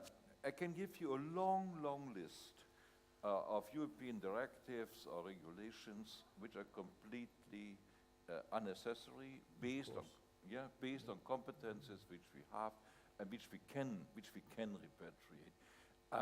There is no need, for instance, to regulate the businesses of all the small and micro enterprises, 23 million or even more. That can be done at national level within the principles, just the principles which the European Union has stipulated, like non-discrimination, like fair competition. But the way how you regulate the standards of a bakery or a butcher in your local town, no need to do that in Brussels. On the other side, what we haven't done in Brussels, and that makes me furious here, but what we haven't done in Brussels is to find a solution for the fact that obviously we have European countries which are, what is the English word? Complicit. For tax evaders, like Luxembourg, like the Netherlands, in a dimension that I have to confess that I have never known until very recently. I could not imagine that we allow in the European Union a country to have 10,000s of letterboxes, which serve as a tax haven, a safe haven for tax evasion. No people employed. No real business done. And we couldn't solve that. And by the way, no, Maros is not here. My strong advice for the new Commission and Mr. Juncker is not to try to simply let it disappear by not talking about it. It has to be addressed, and we need to have very clear commitment of the European Commission that now a European solution will be found for that problem. Because until now it was always said we need a global solution. Otherwise, excuse me, but it's really it's very comforting to hear such direct responses to these issues. It's very quite useful. But can I ask you, Jean-Claude? Could I ask you because maybe Günther thought my question was ridiculous, but if I was misreading what you were saying. But again, I think you were saying that it is impossible for leaders to do things that are directly opposed by their electorates. And that's why your recipe is not went through. I began also by saying that if we had people like Maros Sefcovic exercising political leadership in our nations, states, that could be better. No, it's a question of language. And of course, we need political leadership in Europe. I said that I agreed completely that the two main responsibles are the Germans and the French. And it's a big sin that they are committing now, that not working together and not exercising sufficient leadership. There are a lot of examples of leadership exercised against the wish of people. So here and now, it's very difficult now, and we have to wait a little bit that the economic, but they should begin to convince their people and so on and so forth. So on the second question, repatriation of powers, it's a misunderstanding.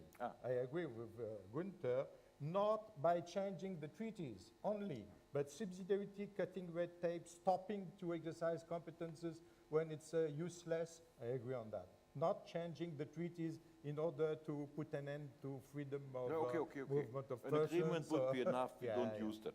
Exactly. George, let me let you jump in here. That's good. Could I come in to say about this strange word of subsidiarity, that it can work both ways, and that's the right thing to see things. First of all, if we see what has happened the last 2 years for European Banking Union, we have a dramatic reversal of the subsidiarity principle for over 30 years was that you leave powers to the national authorities for regulating banking. Within 2 years, this has been reversed, and you have the European Central Bank taking care of the most important banks. That 5 years back was unimaginable. You can think also the other way around, that may be type of certain facilitation powers going back to various states. not to miss one point I think is highly important. European Union is not advancing anymore forward by the ideas of kind of some elite inspired by European fundamentals. I think the sheer necessity of things forces leaders, focus minds, and advances right now European integration. Don't miss the point. Any crisis will have important repercussions, important implications, and leaders will take decisions that days before were unimaginable. That's the important thing. But, and here you have an important job to do, as national politicians, as civil society, as mass media, I think I'm coming back to Maros Sefcovic's point, we need to explain, we need to value, we need to tell the citizens in simple terms, communicate what is at issue right now. That is the thing. And more importantly, put at the center stage, at the mainstream of the debates, let us frame ourselves the terms of the debate, not let these things to be done by the xenophobic groups. That would be, I think, a big disaster. It's a lot of things to do, it's a lot of things to criticize, but nonetheless, we have to explain, to say that Europe is there for the citizens, for their own benefits. It's not for European institutions just in Brussels. European institutions ourselves were not different things. National authorities and Brussels there. And let me give a very simple example. We're talking about European Federation, about powers and so on. Anyone can understand that taking care of the city of Bratislava cleaning is a matter of the mayor that should be elected after tomorrow. Thinking and having policies about the education system is a matter of the Slovak Republic. But taking care of the most important systematic banks, it is a matter of Draghi in Frankfurt. That is more or less what we want to say, you know, by having a European political union under federal structures that should be able to have the possibility, the polity structures to deliver the public goods at the necessary level. That's the way that's about democracy. There is a European demos. It's outcrying there. They need its stability. They need environment. They need all these issues that a European polity cannot yet deliver. That's why we have to have powerful, not uncontrollable institutions that can deliver public goods. What would be a disaster would be to have weak European institutions incapable of facing the current challenges, globalization, and the crisis faces us. And that would be a disaster for democracy, because xenophobic groups are hitting exactly the nucleus of democracy right now. Joseph, let me give you the last word before I turn to the audience and ask you specifically also to address Jean-Claude's argument that on foreign policy in particular, that asking to move towards a more federal QMV, however you want to term it, is just not practical. Maybe that's the last bit of Europe that gets integrated. What would be your response to that, and any other final thoughts? What we do have already is a very interesting solution in Europe, which is integrating intergovernmental resources in foreign policy in a new way. I mean, I think this is, the new thing about European integration, which is providing a network a structure, which is basically integrating the resources of the member states in a new way. And it works in an integrated manner as well. I mean, I'll give you an example, 2012, off the coast of Somalia, the EU was conducting an anti-piracy operation, and this was led by the EAS, including the crisis management elements of it, which is the military elements on the sea as well as on the coast. At the same time, the operation was also then followed up by a diplomatic and developmental aid element, where the diplomats arriving on the scene were also from the EAS. So this is a new kind of a framework which provides a new integrated manner of providing external affairs services. I think this is a new model. I believe the EAS is a new way, and it could be a trailblazer for other countries. There are attempts by Canada, by Netherlands, by Norway, of integrating the foreign affairs infrastructures they have, by the United States as well. And the European Union is actually the first entity that has integrated defense and diplomacy under one roof.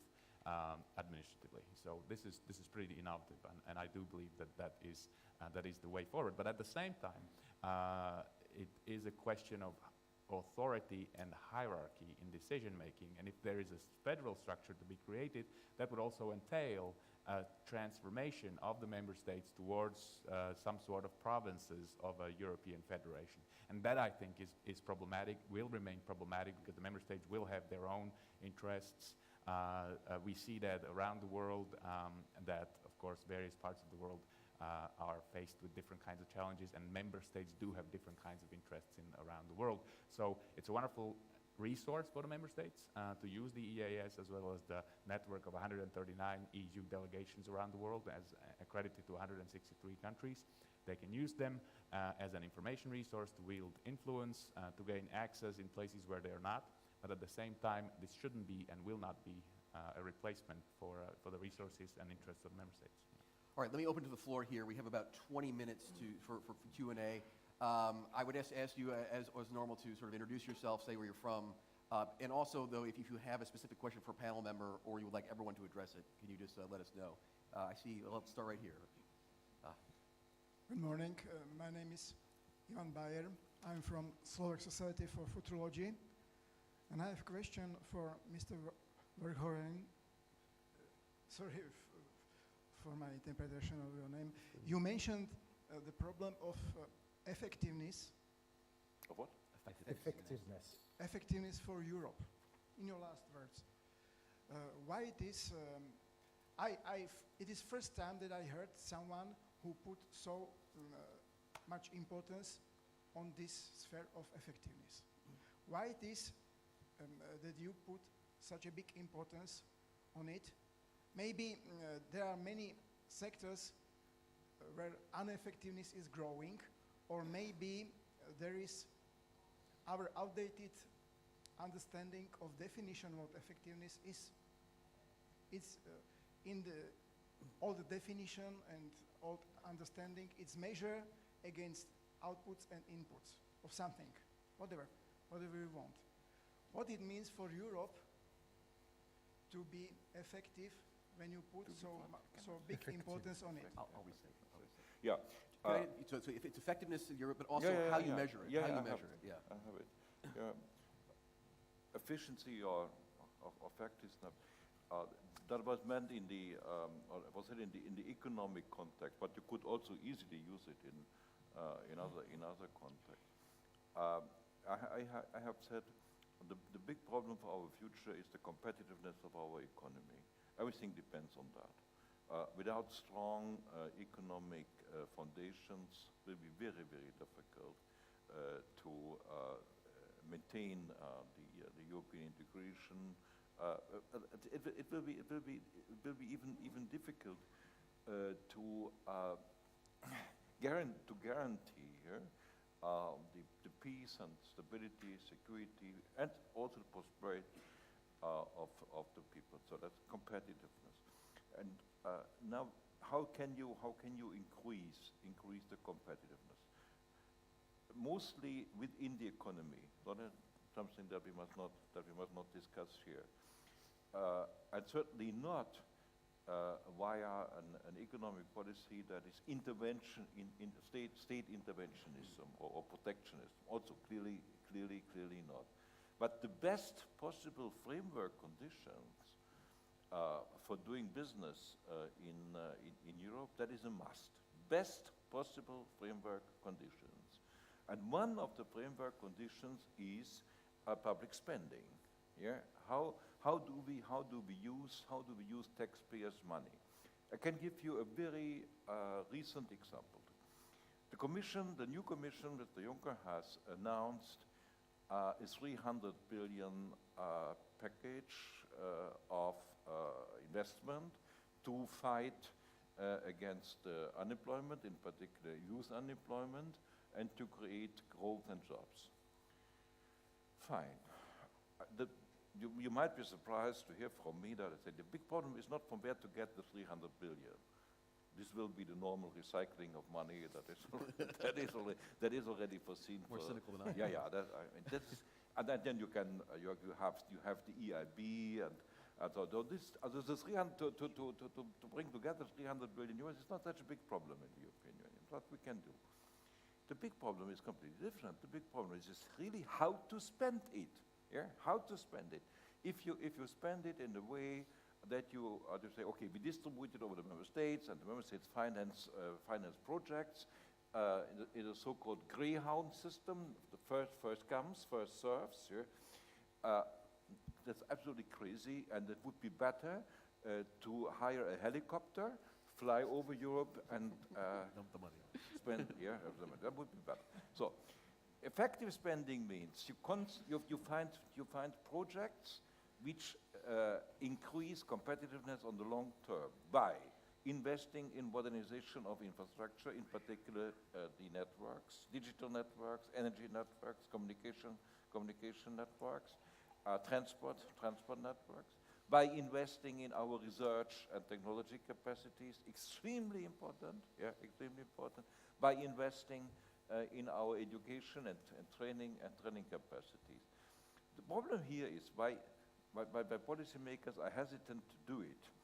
The problem is the difference between long-term political needs and short-term political interests, as always, because if you invest the money in an efficient way, you do not see the youth unemployment in Portugal or in Spain decrease already in the next year. It takes time. So that is my explanation why I think that efficiency of spending is so important. Yeah, two words. First of all, competitiveness of the economy is the work of the member states first. So the role of the European Union should not be exaggerated. Everyone has to do its job at home. And the role of the EU is to push the member states to have better governance. Look at France. In the history of France since 1957, our governance in France, I'm French, might be not good today, some people say that, but what would it be without the European Economic Community, the European Community, European Union, and now the rules we have to push France to do it. And I'm talking about France, but a number of countries. On the 300 billion, same thing. Yesterday it was demonstrated that finally 300 billion, 3 years, 100 billion, it means 0 point something of the GDP, 8.8. So it's mainly political, psychological, pushing a little bit if well spent, but the work has to be done in each member state first. Ambassador Korczak, you have a question? Thank you. Can I use the opportunity and ask a question, Professor VERHEUGEN? It's very simple, and it is on TTIP, Transatlantic Trade and Investment Partnership. We see that in the EU, and especially in your country, citizens and broad public is concerned and mobilized against TTIP. Is it a problem of our communication? Are we unable really to bring the message across how positive economically that will be once we establish this free trade area between the two sides of the Atlantic? How come that trade unions in several countries are really able to mobilize against that? And that question is even more pertinent in my view because I don't see anything like that in the United States. Therefore, the second part of the question, exceptionally to the moderator, to Peter Spiegel, if I may allow, because you're American.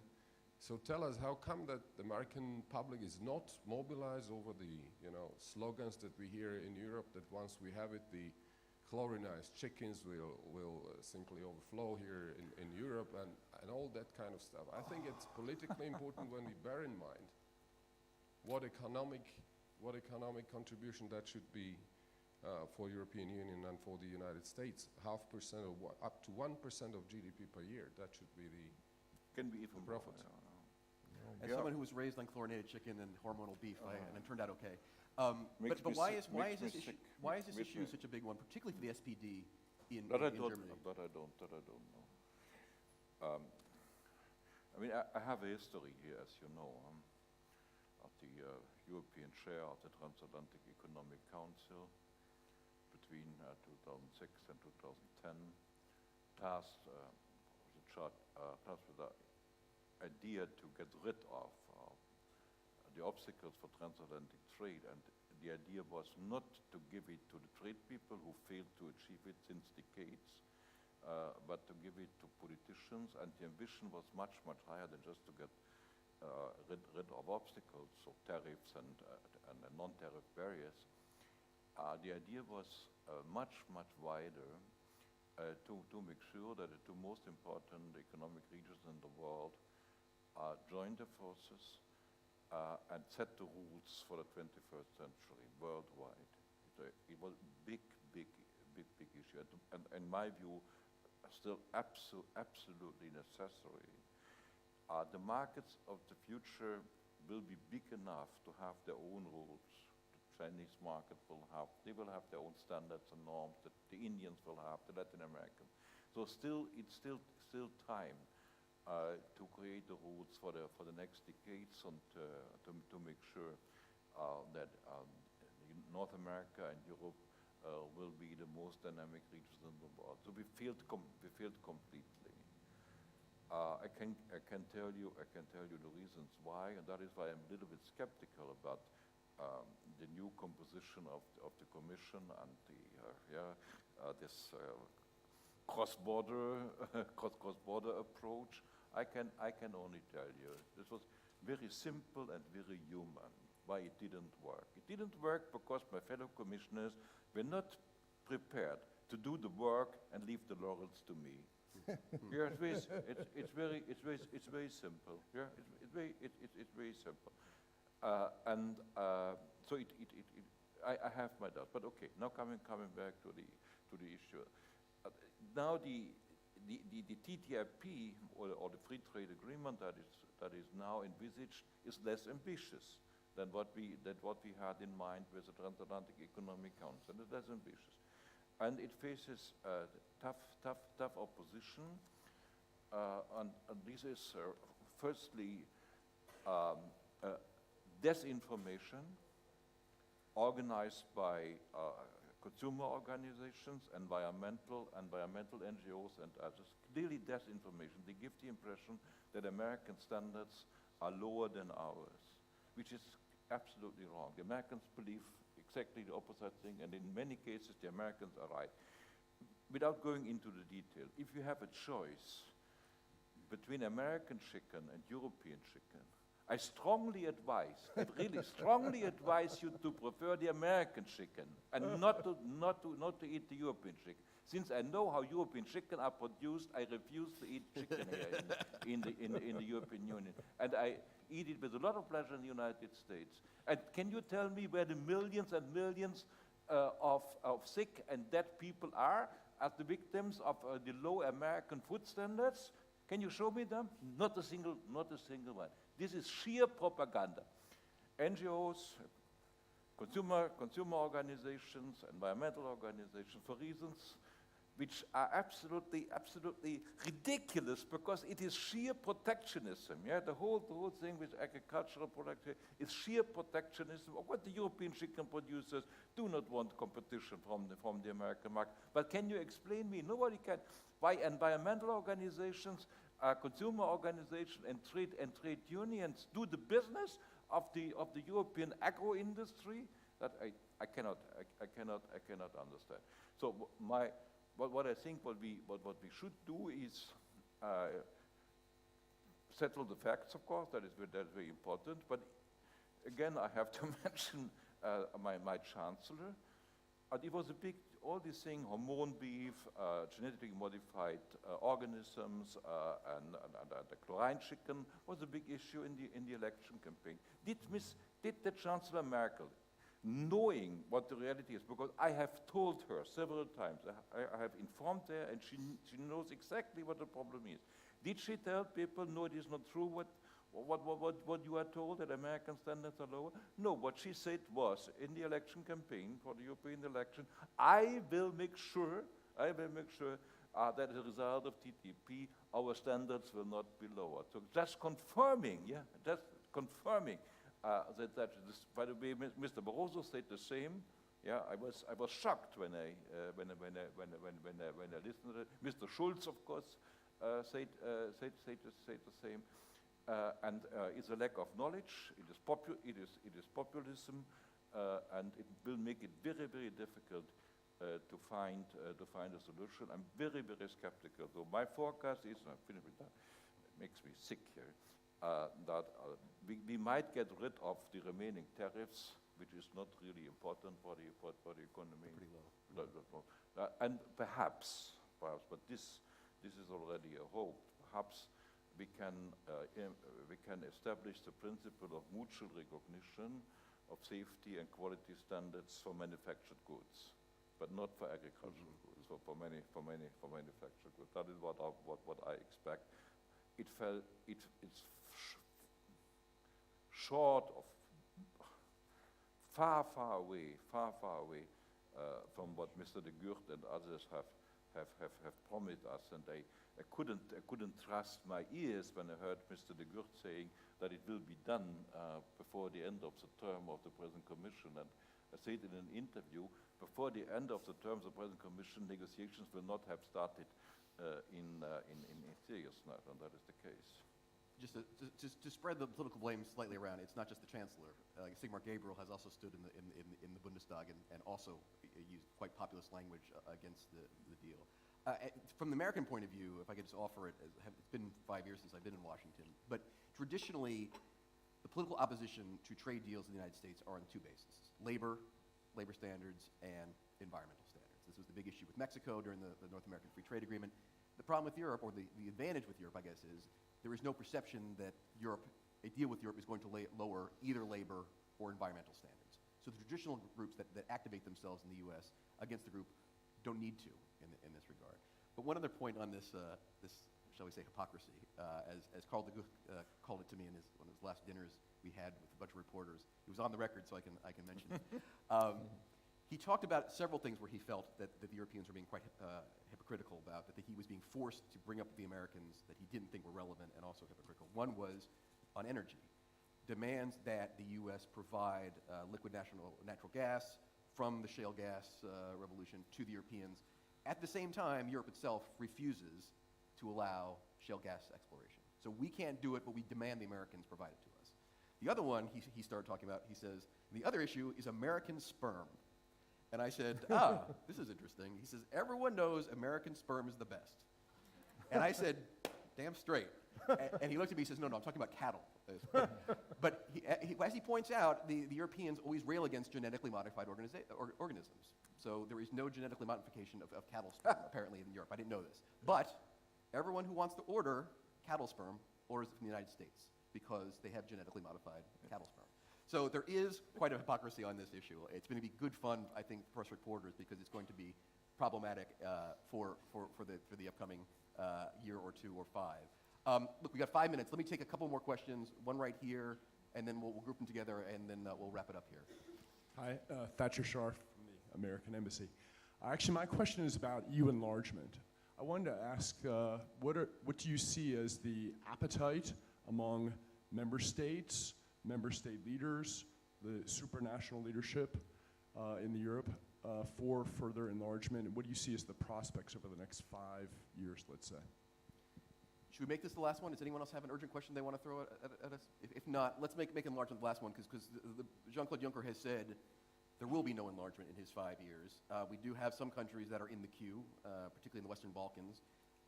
Again, I guess this is an issue of whether political reality is running up against the desires of what should happen. But let's just go down the line. Do you think there is political support for enlargement, and are there countries that are ready for enlargement at this point? There was no need for Juncker to say that. And I didn't like it at all. Everybody knows, of course, there will be no accession during the next 5 years. That is stating the obvious. But stating it again in the European Parliament has the meaning, I don't want it, or I guarantee it's not going to happen. That in my view, is the wrong message. I would have preferred Juncker saying, we know that the candidate countries which we have, and those are still waiting for getting that status, are not sufficiently prepared for concluding negotiations.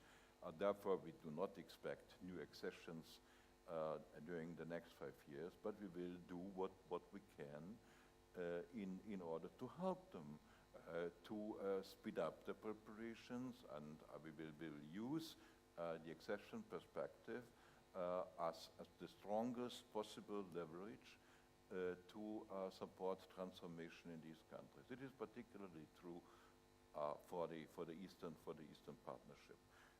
It's a big issue, and get me right, I'm not what we call in German a Putin-Versteher, yeah?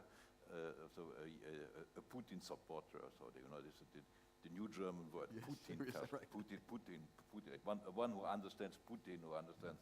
I'm not. I'm saying since many years that Russia does not respect the rules, and I want to state that very clearly.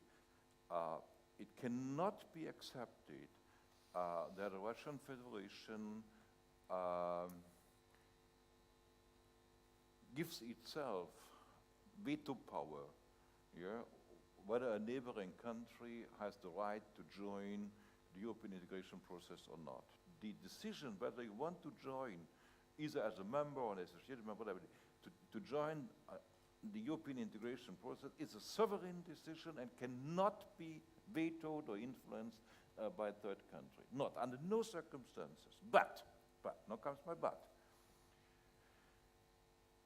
The policy of European integration, in the sense now of accession or association, has of course repercussions for neighboring countries. Very important ones in the case of Russia. If you look at Russian minorities in the countries, if you look at the economic links, the trade links, do you think we have not discussed with the Russians the consequences of the Eastern enlargement for the Russian trade, for the Russian economy? Do you think I have not discussed with Mr. Putin? I have discussed it 3 times with him personally, the question of minority rights of Russians in Estonia and in Latvia. Yes, we have. And I do not think that it was a mistake. Why haven't we discussed with the Russians the association policy with Ukraine? We haven't. In my view, a big mistake. It could be avoided. And I think that we make a big mistake if we do not understand that the European Union is not Europe. There's a difference. Yeah? And there are issues which affect the whole continent and not just the European Union. And the Russians have a right to discuss these issues with us. Security issues, the global economy and something. And our strategic partnership with Russia definitely could not deliver. So we have to change that. It's a long way. In a nutshell, the spirit of European integration, even enshrined in the treaty, famous Article 49, 49, makes it clear, that we are not allowed to draw a line and say who is living behind this line cannot be part of European integration. This process is open for each and every nation in Europe. Each and every, even the Russians, if they want, they don't want, so it's a hypothetical question, but even for them, everybody has the right to apply, and saying that in the treaty, of course, means implicitly everybody has a possibility to join. Otherwise, you must not give other countries the right to apply. And that is very important. And if we refuse to tell Ukraine, Georgia, Moldova, as we do, that they have such a European perspective, and not as a matter of charity from us, but as a sovereign right as a European nation, if we refuse to tell them, we should not be surprised if the whole policy of accession and association does not work and does not deliver the political transformation which we want. I can only repeat, transformation and a clear European perspective are like communicating pipes. Yeah? if our policy or strategy is clear and credible and trustworthy, you will get on the other side the reform efforts and the transformation efforts which you need. Jean-Claude, was it a mistake for Juncker to declare no enlargement in the next 5 years? And any thoughts on Ukraine?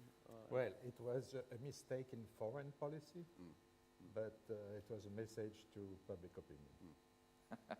Jordan, can I abuse the country you know best as well to address this issue, but also perhaps talk about Turkey, because obviously that is perhaps for an entirely separate panel, but clearly it is the stated policy of the European Union to open chapters with Turkey. We're dealing now with a Turkey that is very different than it was perhaps 5 years ago, with a prime minister, now president, who is perhaps, shall we say, changing his views on what we consider European values. But if you don't want to jump on that, don't feel free not to. But I just a little bit. Okay. Well, I think asking a Greek to discuss about Turkey probably is not the best recipe for discussion. But nonetheless, I think it goes back to what I said at the very beginning. This current reconfiguration of power happening around the world, on the huge upsetting tensions in your neighborhood and also in the Mediterranean, we need a forceful and strong European Union that can react on the basis of its vital interests. That is a highly important way to run a policy. I wouldn't go into details, with the negotiation with Turkey, but I think that the European Union should be able to play a role. It shouldn't be only in the region, either being Palestine, Israel. I had been with Turkey, just a money giver. It should be an important presence to be able to shape events. That's, I think, my key point. The second is that being still in foreign policy, that is, for me, incomprehensible. Again, I would say 25 years after the fall of the Berlin Wall, that I cannot sit around the table and find a frame to agree to disagree. If we say that the Japanese and the Chinese, they're getting close, to find a solution for their problems, why couldn't work out solutions for this continent, between EU and Russia? And probably my final point, since my closing points, it would concern, I think, the Union and Slovakia. The European Union, in the months and years to come, it faces probably the biggest challenge of our era, to rebalance democracy with markets. Maros Sefcovic spoke about important rebalance it. By the end of the day, that comes down to that. And to be able to that, it needs to build up a political union. A political union within which big and small states have the same rights. A political union that is able to demonstrate that a small country like Slovakia, we haven't imagined 10 years back that its commissioner gets the top portfolio. It is really a major player that cannot happen in a world of intergovernmental or in a balance of power. And let me say here that you have the template of success of enlargement. And Slovakia stands for that because it has done giant strides and really can set this important example of democracy and economic success. And I would say, in my last wish, that the brainchild of Ambassador Korczok, TATRA, it becomes really the Davos of Central and Eastern Europe. Quite a good thing for our last panelist, the only Slovak on the panel. Joseph, let me ask you to wrap it up. Quite appropriate for you to take it from there as not only from a new member state, but a country that has a border with Ukraine. Any views on enlargement and what the next 5 years might look like? Sure. In terms of the statement by Juncker, I think that can still be interpreted in various ways. In terms of, we of course shouldn't stop working towards these countries being able to join the Union in the future. And at the same time, I think what's pretty exciting about the European Union is not that it enlarges as a state.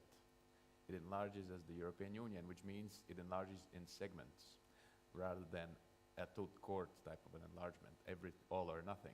That means, look at Norway and its attachment to the European Union. I mean, look at how they are part of the single market, they're part of Schengen, they're part of a lot of the political order of the European Union without actually being full members. They have an opt-in on defense cooperation. So I think the kind of solutions that we can work towards without actually enlarging towards the neighboring countries in the east is attaching them within various segments of the European political order, be that the single market or Schengen, along the Norwegian model. I think that can be done. You know, countries like Moldova, which have been doing important strides towards in their transformation processes, but also Ukraine can be invited into various segments. And I think that could, of course, also fall short of full-scale enlargement, but at the same time could actually involve them and bind them into the European community in a greater manner. If in 5 years Ukraine is the new Norway, that could be a great achievement. Let's make that our slogan. Anyway, thank you very much. We have a break for lunch, I believe, and we start again at 12:30? No. I'm sorry, I didn't check. Well, let's take a break, and I'm sure our guests will... can I please have another round of applause for our panel? It was really a lively debate, and I really appreciate it. Very good, very good.